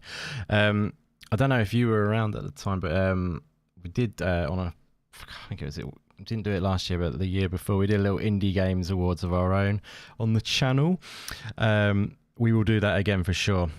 So we'll have our own little Indie Games Awards again. We definitely do it this year. We missed last year because it was hectic, but a year before that we did it and did all these categories kind of things, like the smaller stuff, that to give the smaller guys some, you know, love, basically. Obviously we haven't got the reach of Jeff Keighley, but it's still fun to do, and we'll definitely be doing that again this year, guys, by the way. So look out for that. When we do that, we'll get them voted on by the community, people, and all that stuff. So people who play their indies, we'll get the voting forms out to those guys again, and round up some basically, you know, some votes, and get our own indie game focused awards going again, because last year I felt bad missing it. So yeah, I'm looking forward to doing that again. But yeah, like it is a shame that it doesn't get shown. I mean, there are other things like the is it the BAFTA Game Awards or something they do? Are you familiar with it, Luke? Yeah, which is quite a good one. Yeah, they did.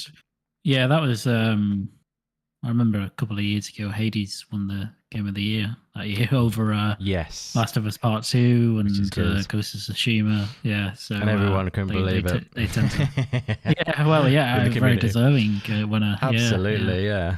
That's you know, a banger, as we've said many times. But yeah, they do a good job, don't they? They tend to have quite a lot of cool games like Immortality style games and stuff like that, don't they, at that awards show? So yeah, that's really cool. But yeah, fun to talk about these kinds of things, definitely indeed. But also, you know, hopefully, you know, get some you know, shine the light onto the smaller guys as well at the same time. So hopefully we'll see some of that at this year's Game Awards too. But yeah, awesome stuff, guys. Definitely let us know in the chat what you guys are hoping to see at the Game Awards, what you think you'll see in the Indie Game of the Year award. There is a comment in the old chat there from Krauser-X7 saying, actually, what does indie game mean? Like, what qualifies a game to be indie? Let's answer that question quickly, guys, see if you can do that. Let's see what Jacob's got to say on that one. I'm intrigued. Oh, no.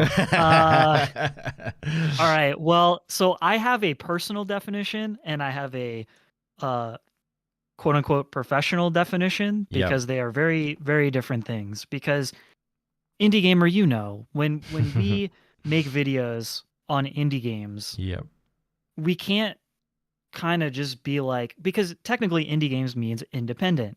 Well, in that regard, kind of having a publisher, especially one that is high profile, publicly traded, ton of investor money, et cetera, that's not really independent when you actually break down the definition of it. And so my personal definition is a fully independent game. Like, you are making a game, you're putting it out there. Now, that doesn't necessarily mean if you have a publisher, you're not indie, but publishers are created differently. Like, there are certain publishers that are like worker co-ops or whatever. I think that still counts as independent in my mind. But like professionally or content creation wise, indie game is basically anything that isn't triple or double A at this point. And we've kind of lost the meaning of indie game over time, unfortunately. Because and I think we need new nomenclature, because I think it's actually not indie game that is not doing enough of its part. It's actually double A that doesn't do enough of its part, because we kind of associate double A with this sort of like pseudo exclusive, kind of lower budget, but still kind of highish quote unquote quality. Yeah. But like, if it were up to me, a double A would include high profile, like public investor money traded publishers, because those budgets are a lot higher than people think. It was funny. Fall Guys, like, and I will stop myself soon because this should be an entire episode. No, so we will definitely have to do this. Obviously, I expected it to be beefy, but we'll do it one day. But yeah, I mean, there are indie games that have like hundreds of people on their team. So Mediatonic, they're massive, aren't they? That's the thing people don't realize. With Fall Guys, like Fall Guys especially now was considered an indie game, and it's like they've made a ton of money on previous games and stuff like that, and they're a huge company. So it's difficult. The waters are murky, and channels like the Indie Gamer and myself and stuff, we just navigate it as best we can. And I mean, again, it kind of just comes down to, if it's not regarded as AAA or AA, it's pretty much indie at this point.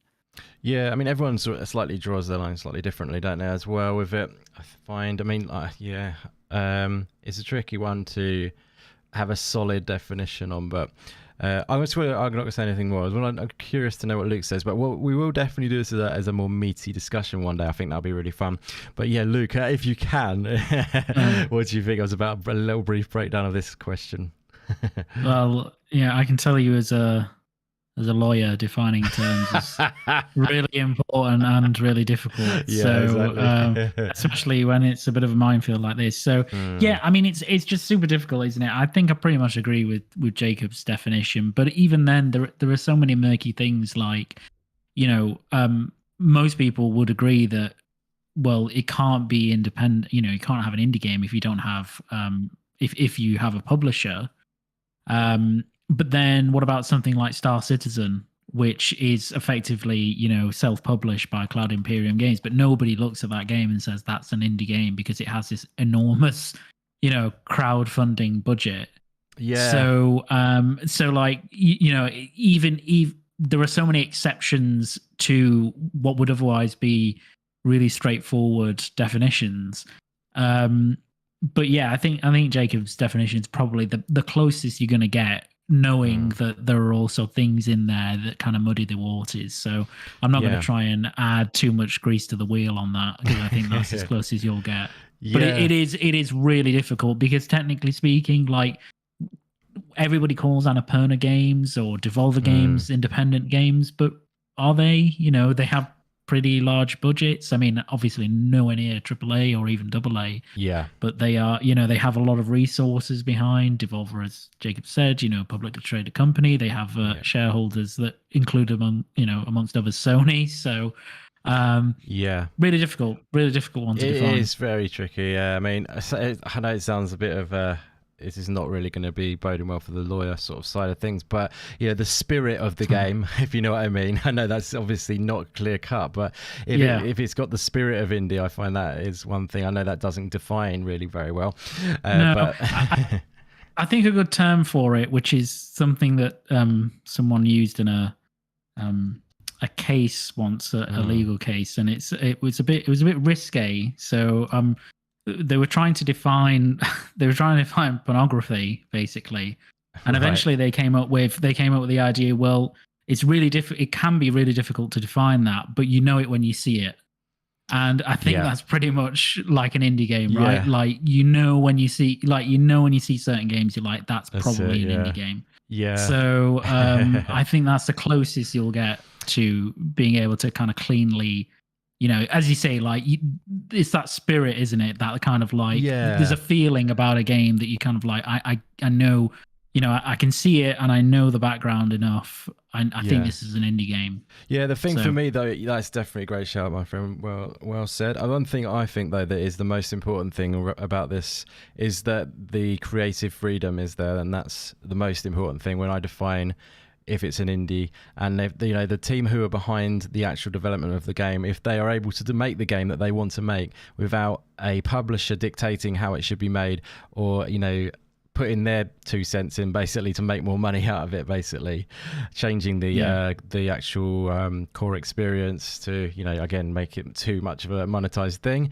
it should that's why I think Devolver can still retain that. They are still in that indie realm, if you see what I mean. Obviously they're massive, and they're a big publisher, and they got loads of games under their belt essentially. But the people they work with are these small independent creative people who are like like to work alone and like to work without any interference from like big people in suits or whatever, just to get in the way of it, who are just like thinking about the money side of it. That's why Devolver, their whole brand, it's all focused around that. They don't appear in suits in their videos. They don't come across that way. They appear like they are creative people themselves, and they're encouraging that from the developers that they work with, if you see what I mean. So that's one take I like to think of it, and obviously if it's, I think I do think if a indie dev is a small team and they're working with a publisher, that's still an indie for me, as long as I say, they're not they're not sort of ruining the vision of the game, the publisher that is taking over the developer. So that's one thing I'll add to that. But I think there's so much we could discuss on this one day, and we'll get right into a real big discussion on it. But I don't know if that makes any sense to you guys, what I just said though. No, that sounds good. I agree with the sort of if you know it, or if you see it, it comparison there. I think that's as good as we're gonna get. Yeah, I mean, it's one of those things like because sometimes like for example the game Spiritfarer, that had investment from a thing called Kowloon Knights, I think it's called, or something. They like invest in small games, but I think it was still self-published, but they have an investment. So does that class is not indie anymore. There's so many like variables that could affect it, but I mean, for me, as long as it's it's them using full creative freedom over the game, and there's not a team, I know this sounds weird, but not a team size which is too big. Like if it gets over sort of like 30-40 people, it's definitely not an indie for me anymore either, because there's too many cooks to spoil the broth, I suppose you could say. You know what I mean? But it's like, I think an indie should be a clear vision from a small team who are working concisely on a game. But again, so much we could go into. We probably should move forward from this, because we could finish another hour on this topic probably. But great question in the chat though from Krauseric, was it? So thank you very much for the question, my friend. I hope that might have brought a tiny bit of insight. I don't know. Let us know what your thoughts probably are. Confused him more. It probably did. He just wanted a short answer. So let us know in the chat though, guys. What's your thoughts on what is an indie game? That is definitely interesting to know from your side of things as well. Let us know. And if you're watching after, let us know in the comments below as well. Yeah, let's move forward then, guys. That was a good little discussion over the Game Awards. And of course, what is an indie game? Definitely something we'll be revisiting again in the future for sure. It's always a fun one. We have done before, but it's always good to go back to. So yes, let's move forward then. And I think we'll dive into a little topic. Maybe it's not going to be quite as long. And then so I guess this will be the penultimate one. And then we'll have the final topic we'll finish on is basically indie releases of November. But for now, we're going to dive into basically a little topic which I thought we'd do, which I actually took a little inspiration from the Kind of Funny Games channel. Actually, I have to admit, I'm going to hold my hands up. I stole one of their topics.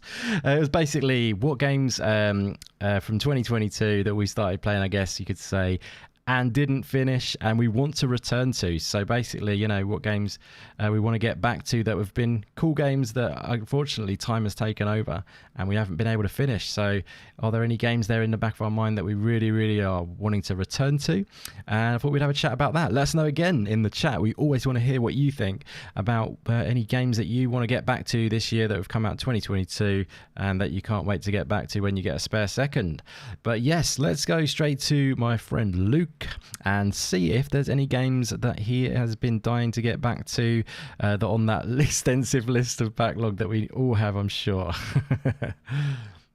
Very big. Yeah, I think, I mean, in terms of indies, it's actually pretty easy for me because there's two. So, I mean, there are others as well, but these are the two that stick out in my head, apart from Signalis, which is like still not in that list because obviously it's only just come out. But so that's Cult of the Lamb, which I put a good number of hours into, but I haven't finished. Nice. And Rollerdrome as well, which I've not put quite as many hours into, but I loved what I played of it. Awesome. Well, did you just see that I put that on the screen before you said that? I know. I see. It's in sync. I am brilliant. Genius. I took a risk. You know, yeah, just that symbiotic link. Yeah, absolutely. So yeah, stuff, like in the indie space, it's basically those two. Yeah. So how much have you played of Rollerdrome so far? Probably about an hour and a half, maybe. Yeah. So really not that much, but it's like the type of game that I really like because it's I mean, it's super stylish, so that helps. Yeah. It's so smooth. So smooth and like it's just such a cool blend of kind of genres, you know, having basically a kind of a extreme sport-ish type game with shooting. And then having kind of Tony Hawk's elements in terms of tricks, etc. So it's really cool, really stylish. It's got a really cool kind of story. It's not like narrative driven or anything, but it's got an interesting enough story that it makes you want to continue. It's a bit like Super Hot, right? That you know had a cool little story, but it's not the main driver of the game. The main driver of the game is the gameplay, is how it plays, which, you know, super enjoyable. So are you kind of trying to get target scores and stuff? What's the gameplay like in that regard? Is it all, exactly. So there's a narrative in it, which is that you're part of a tournament, a real tournament, and you are a specific individual called Kayla Hassan, and you're just trying to progress through it. And then there's like kind of there's there's segments in the game which are first person, where you can interact with like stuff in the locker room, and you know, the objects give you a bit more world building and also a bit more backstory for your character. Nice. And then obviously, like, you go into an arena and you're in this tournament and you're trying to get certain scores, but you can push that and there are higher scores than what you actually need to progress and things like that. So it's kind of super hottish in that way, right? Where there's this kind of thread going through it, but you know, the moment-to-moment gameplay is so replayable that you can just go and do stuff. Nice. In fact, when I was thinking about all of this, I've just thought of one more game that I really need to go back to. Oh, cool. So yeah, that Cult of the Lamb, we all know about that. That's a great game. Yep. Which is super, super fun. And then the other game that I thought of, which is kind of similar, I guess, to Rollerdrome in a way, or at least the way it operates, is Neon White. Yeah. which I played again about an hour and a half of and really, really loved it. That's kind of a bit more narratively involved, and it almost has this like Persona kind of backdrop to it. There's like a rhythm to the game in terms of how you progress, and you're doing stuff outside of the arena based stuff that you'll do. Right. So that's just a super stylish game as well. So those are the 3 indie games, I would say. Cool. Yeah. Good 3. That's good picks, my friend. Yeah, definitely. I have to check out the Roller Drama. It's definitely, obviously, it's made by the same people. I think it's Oli Oli World, isn't it? Is that right? Or is it's Team 17. Yeah. It's Roll 7. Roll 7. Yeah. Roll cool. 7. Cool. So the same. Yeah, because you definitely get that vibe from it, like the smoothness of the gameplay and that kind of feel to it. So, I mean, I'm more inclined to pick up Oli Oli World, but should I pick up Rollerdrome instead? What do you reckon? I mean, pick them up. Pick both. Yeah, absolutely. Yeah. I think I might. I'm tempted. I've had my eye on Oli Oli World for a while. I might get it and then get Rollerdrome after then. But yeah, no, it looks awesome. It just looks slick as you like. But yeah, definitely looks like a good game to pick up and sort of play in bursts as well, kind of thing, like on the Steam Deck and stuff, I bet. Oh yeah.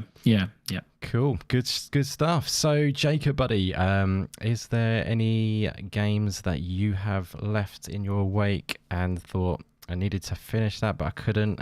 I imagine it's probably a big thing for you, because I know I can relate where we have content to make. We've got to cover a new game, and it's awful sometimes. We have to leave a game we don't want to leave yet. You know what I mean? I imagine there's some you've had to leave behind. Is there any you want to really return to, buddy?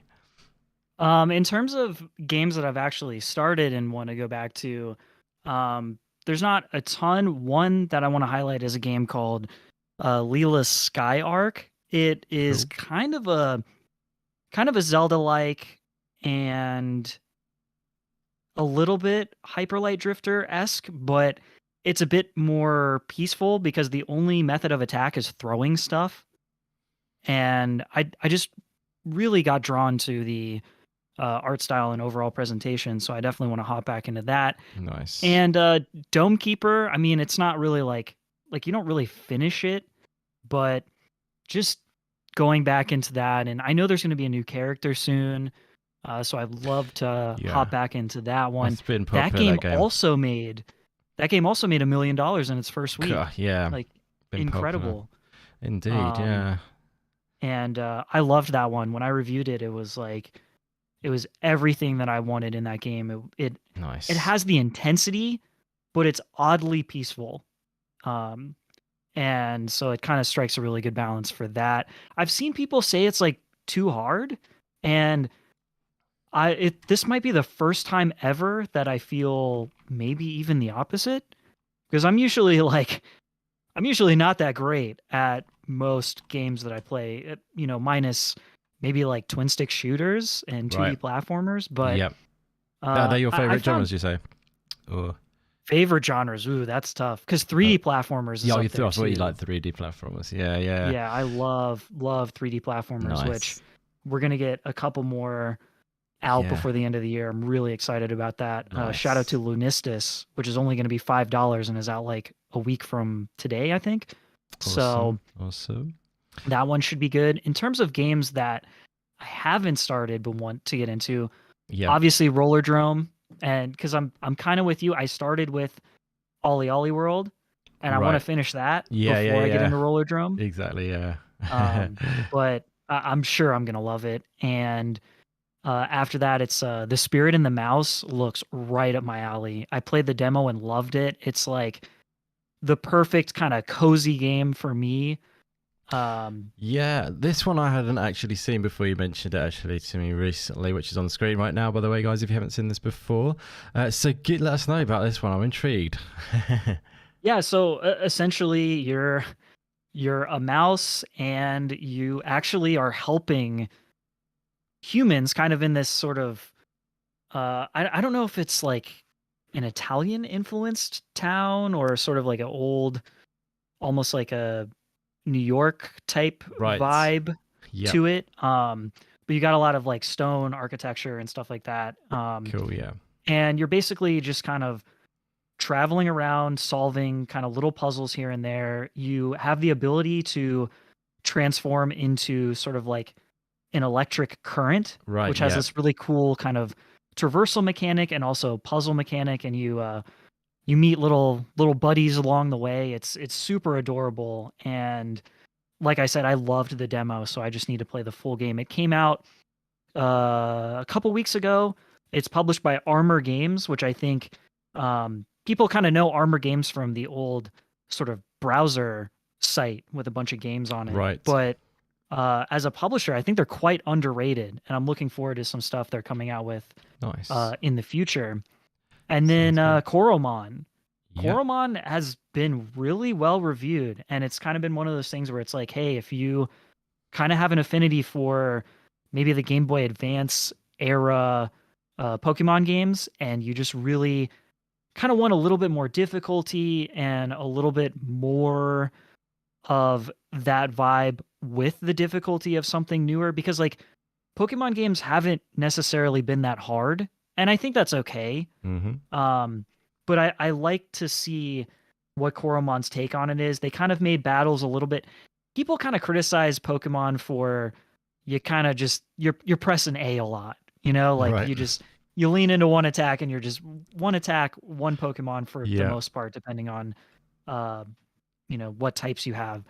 Yeah. And you're kind of just not quite mindless, but in the ballpark of that. And Koromon is aiming to sort of kind of amp up the systems without being too overwhelming. So I really like Nice. the monster designs. The character designs are a little weird with their egg heads, but they're kind of cute. So Yeah. I can get behind it, and Yeah. that's one. I think that one's going to be incredible on Steam Deck. So Yes. Yeah. really looking forward to that. Nice. Yeah, that's great. Fantastic. Any others at all, my friend? Oh, I mean, I could go on forever. Yeah. We're all in the same boat where Absolutely. Yeah.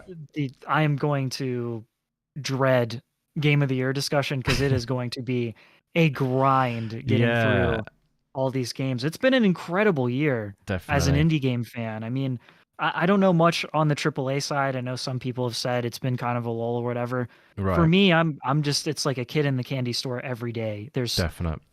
too many indie games, really, if you Definitely. think about it. But I keep them agree. coming. Oh yeah, the better, the more there are, the more quality, isn't it? There's Right. going to be raising to the top. Sad as it sounds for the guys that don't, but then that's how it is, isn't it? Kind of thing. It makes everyone strive for the best, basically. But yeah, there's been so many. It's just fantastic. Like I definitely know what you're saying about the end of the year thing when it's going to be like time to build our lists of top 10 or whatever, top 15, 20 indie games of the year or something. Definitely want to do something like that this year myself as well. I'm sure you will be definitely doing that on your channel. Right. And this month is not letting us up either. I mean, yes. sometimes you get into the year where like November, December rolls around, you're like, oh, I can take a breath. I can get to my backlog. There's going to be some standouts, but I got a little bit of room here to play. And November is coming out swinging, and I think December is going to be sneaky good too. Yeah, I agree. It's not letting up at all. If anything, it's actually going to be probably one of the busier months this month at least as well, isn't it? Right. So, yeah. Which is rather cool. I'm definitely looking forward to everything coming out this month. We're going to be diving into that in literally a second about all the cool games that are coming this month. But I was going to wind up this topic with my thoughts. Been some great takes from both of you guys with what we've missed. But for myself, there's an absolute ton. Like, this is the tip of the iceberg, really. But like one game I actually know Jacob has had an absolute blast with, and I believe you did a review on as well, and a game which I was looking forward to for a long time, being a big fan of Metroidvanias, and I haven't got to it yet, is Islets, which I really want to get to because it looks, well, I played the demo and it was amazing, and yeah, it's a cool game. I'm sure you agree, don't you, Jacob? I think you said before. It is currently in contention for my game of the year. Wowzers. So that's a big enough accolade for me, I think. just to top it off. Yeah. Yeah, cool. How long of experience? Quite a shorter game, is it? Or it's a shorter Metroidvania for sure. Yeah. The thing about it that's so nice about Islets is it's like a cozier Metroidvania. Now it's not all cozy all the time. Like those boss battles can get pretty spicy. And so it kind of has a little bit of everything, but I think, listen, if you're an indie dev out there watching, listening to the show, untapped market is the cozy / wholesome Metroidvania. We haven't gotten many of them. That's true. I mean, if you look at Yoku's Island Express, that's like an incredible example of that. And I think Islets fits in there as well. And Kyle Thompson, the developer, made a previous cozy Metroidvania called Sheepo, which has no combat in it. So it's a combat-free Metroidvania, and just very underrated. The art style is incredible, and I will say, I don't know why, but in terms of its like overall vibe, kind of reminded me of Celeste a little bit in terms of like just the level of pop and the platforming and stuff like that. It's not the hardest Metroidvania in the world, which I actually appreciate. Yeah. And there's a ton of accessibility features baked into. You can make it harder, you can make it easier. Right. Nice. So the devs really taken a lot of time on that. And I actually prefer shorter Metroidvanias. I know that's not like probably not the norm, I think, for everybody who's, obviously Hollow Knight's great. And if it can hold your attention, if it's good enough, if it's a longer one, that's okay in my opinion. If it's, I mean, obviously there's some great games that are shorter, but as long as the game holds your attention, I think that's the most important part, isn't it? Right. Right. And so I think you're really going to enjoy it. And again, because it's shorter, it's one of those ones where you'll be able to dive in and finish it before the year talk. Exactly. I'm definitely going to have to get on this one for sure. It was one of those things when it came out, it just everything was going on and just didn't have this set time. So it was 24th of August it came out, wasn't it? Yeah. So that was around the time of Midnight Fight Express, which I also didn't get to either. So it's just like I think stuff was going on at that time. But yeah, I'm playing Midnight Fight Express now, and that's awesome. Definitely recommend that. But yeah, looking forward to getting back to this. And one of the other games that I want to get back to is for me Sifu, which I really enjoyed the amount I played of it, but then like a lot of times with games, it's something else comes along what you've been looking forward to for so long, and then you have to sort of like, I can't not play that now, and then it's like you've played a bit of this game and it's tricky, but managing everything. But yeah, this game is really cool though, and I'm definitely want to go back to this and finish it off. Have you sort of finished this game or completed a run on it, Luke? I know you've played quite a bit of it, haven't you? Yeah, funnily enough, I'm on the place I left it was the final boss. Oh, okay, cool. Literally, yeah. I still have yet to beat the final boss. Like I was just on the final boss. Right, sure. I basically, the final boss is quite difficult. Right, sure. And did a number of attempts. Yeah, it probably takes quite a few to get your head in there. Whatever. Yeah. got really close and wasn't successful, and then I put it down because I was like, I'll come back to it. Yeah, like I need to go away. It's like and never did. Yeah. Now you got to start learning martial arts all over again in life, basically. Well, exactly. Yeah, like I'm a bit reluctant to go back because you've got to kind of. It's not a good place to go back to a game that you haven't played for 7 months, because you've got to kind of. Especially Sifu, because it's so nuanced in controls and stuff. So it's all about that skill, isn't it? With that, when you have to learn the skill of it. It's not about building up so much as it on Sifu, with as opposed to some of the roguelikes. So I'd probably need to go back and redo the final stage. Yeah, cool. Just to kind of build back up to the boss again. So that's what I might do. Nice. Yeah, awesome. Yeah, well, that sounds like a good plan. I think I want to try and get it in there. I think I'm not as far as that. I think I'm on like 3rd level or something like that. I don't know. It's 5, isn't there? 5 levels, is that right?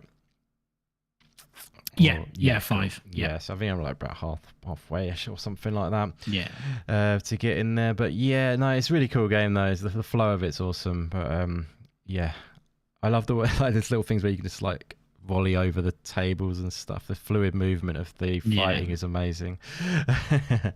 It's very good. It's very, very good. Yeah, it's a really cool game. But yeah, good stuff. And there's obviously a bunch of others. Actually, one other I'll just quickly mention is something else which I have not got to yet, which we've mentioned already today, another game, but it's Rogue Legacy 2. It's been sitting there untouched since basically it released. Bought it straight away and then didn't play it. It's one of those situations. But yeah, I really want to play this game because it's had a lot of praise and it just looks really cool. Amazing, like roguelike experience with a lot of kind of variety to the gameplay, as it seems, but it just looks awesome, and I think it'll be a game I'd really like, and a really cool game for the Steam Deck once again. And we are getting a lot of attention today from the Girl Club, or whatever is coming through again. It's going on. How many accounts have they got? Jesus. But yeah, I think that'll be my 3 for getting back to. We're going to wind up the last topic now, guys, with a bit of a blast of what's coming in November, and then we will finish off the show basically. So yeah, let's dive into the last topic with basically picking out some games that are going to be coming out this November and we think you should check out basically. So let's move on to that now, and let's do this. Firing it straight to Jacob. I know you've got a bunch. You've got an awesome video as well, which people should definitely go and check out that video with all of your top picks on there. But yeah, for your live picks, what have you got for us from your top picks for November, buddy? Well, thank you for the shout out. On top of, this month is just so stacked. I mean, honestly, right now on the screen, you're seeing 9 Years of Shadows. 9 Years of Shadows, if you're not familiar, is a pretty stunning looking Metroidvania where you're basically trying to return color to the land, and you have a cute bear companion. But the two kind of standout aspects of this game that really speak to me is the underground traversal. You can kind of like burrow underground to move from room to room. It's a really interesting mechanic. And the other thing that really interests me is they've been talking a lot about music in this game. So they're actually looking to weave in quote unquote healing music. So I don't know if you've seen these sort of videos regarding healing music of like certain hertz frequencies and stuff like that to promote healing or wellness or whatever. No, that sounds cool though. Yeah, it's very weird. It's a weird rabbit hole that Right. I don't even know if I necessarily recommend anyone go on. But they kind of want to integrate that into the game so that different areas of the game based on intensity will have different hertz frequencies of the music, and the music is being done by veterans who worked on Mega Man and Castlevania, Nice. and other games like that. So I think the music's gonna be incredible, and it actually also weaves into the overarching theme of the game. So I'm curious to see how that is handled, and the bosses look good. It's a Metroidvania month because we also have Ghost Song, which Ghost Song, if anyone's not familiar, there needs to be a no-clip documentary on this game, because this game had a Kickstarter in 2013. This is when the Kickstarter for that game happened. Yeah, I think I've seen the eclipse of it, and it's like a pixel art game, isn't it? It was more Metroid-ish looking. Oh, okay, yeah. At the time. And this was so long ago, there was a stretch goal for a Wii U version. And Vita was in development at one point, which Amazing. Both of those they're not happening anymore. Yeah. And I think that there was they might have had a publisher in between there. It's kind of up in the air. I tried doing research on that, but if I remember right, they kind of had a publisher, then that sort of fell out, and now they're being published by Humble, which is a great choice. Yeah. And it's finally coming out. It's combat-wise, the way that they're handling it is melee attacks will have synergy with your ranged attacks and vice versa. So you use ranged attacks to build up your melee with your strongest attack. But if you don't use your ranged weapons, your melee is super weak. So you want to kind of use both of those in really smart ways. And the world looks cool. It's got a sci-fi vibe. I've seen online some people like the old art style better. Really? But yeah, I really doesn't like belong to you. Let me crack your head and if people are thinking this is sort of a Metroid-like through and through, they're probably going to be disappointed because other than some of the sci-fi elements to me, it really doesn't play much like Metroid.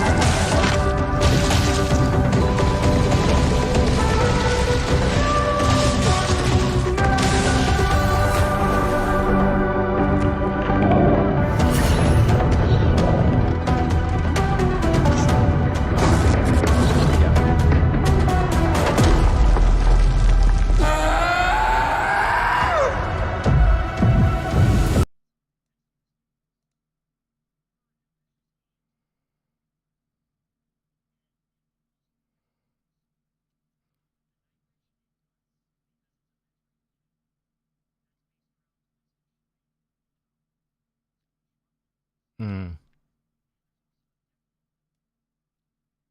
Yeah, exactly. Yeah, I love it. Yeah, it's a really cool game. I played the demo of this one, and it's super great. It's one of my most anticipated as well. We've got a lot of synergy on our most anticipated actually at the moment. It seems it's pretty cool.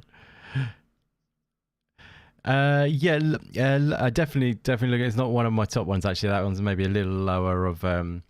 I mean, it looks amazing. I'm very honest with you, it looks amazing, and it's not. But I guess it's what it is. It's not my usual go-to type of game. So like people who like Portal and stuff like that is going to be right up their street, obviously. But I think it looks absolutely amazing, and I would definitely check it out because it looks awesome. But yeah, you're looking forward to it, obviously the Entropy Center.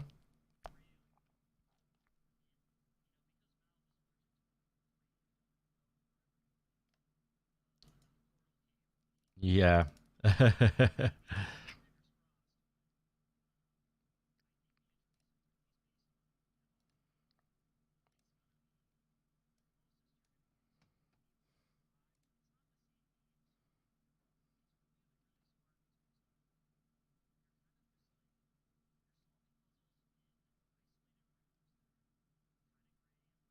Sounds very familiar to Portal fans, I know, but you're activating switches, you're moving cubes, and you have this gun that is like a chronology gun. So you actually can reverse everything that you did and freeze it in time. So you basically have to sort of reorient your thinking into going, okay, how does this puzzle solve in reverse?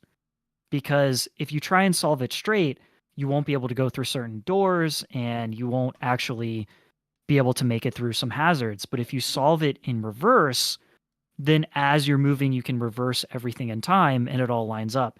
It's super cleverly done. Yeah. And has some decent story elements as well that don't get in the way, but it's just enough to kind of tie everything together. And I love the visuals here. The visuals are this might amazing. be something to play on Luke's 4090. I think it could look pretty sweet on there. Definitely. Yeah. You up for it, Luke? Yeah, it looks really cool. It looks. Yeah. I was a bit down on it when I saw it at first, just because I thought that I have this thing, and I think Indy, like when a game looks too much like another game, Right. I kind of almost turns you off. Disregard it. Yeah, it kind of almost turns me off. But then I think, as Jacob said, like I went back a couple of months after it was revealed, because I think it was revealed. It was one of the. We were doing the stream. Yeah, was it a Future Game Show or something? Future Game Show, I think it was. Yeah, and I was kind of like, it looks okay. And then I went back a few months later and saw the trailer again randomly, and I was like, actually. And then I started reading about it, and it looks really good. So I'm a lot more excited about it than I was. So I will definitely check it out. Yeah, no, I think it looks really good actually. It's clever. It looks beautifully done as well visually.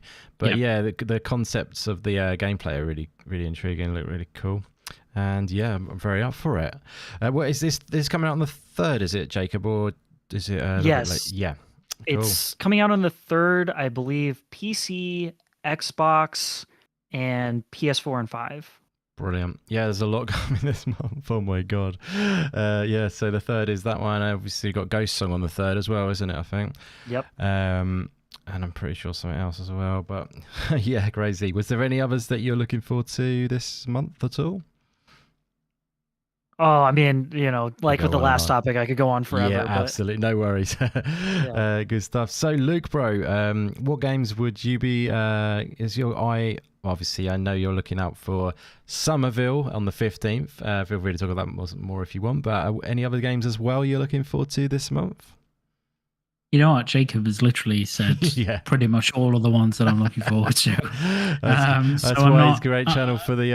I know, the exactly. Yeah, exactly. Yeah. So I'm not going to reinvent the wheel too much because Sure. I think most of what Jacob said probably applies to me as well.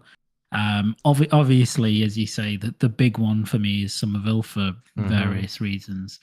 But I think like I'm gonna be somewhat selective, apart from Somerville, about what I pick up, just because it would kind of just be a waste at this point, Right. because I've got so many other things to finish. Right, so it's such a huge backlog just from this year alone, that I want to be a bit careful. But Entropy is definitely kind of that, and Somerville are probably the main two. Yeah, sounds good to me. Fantastic.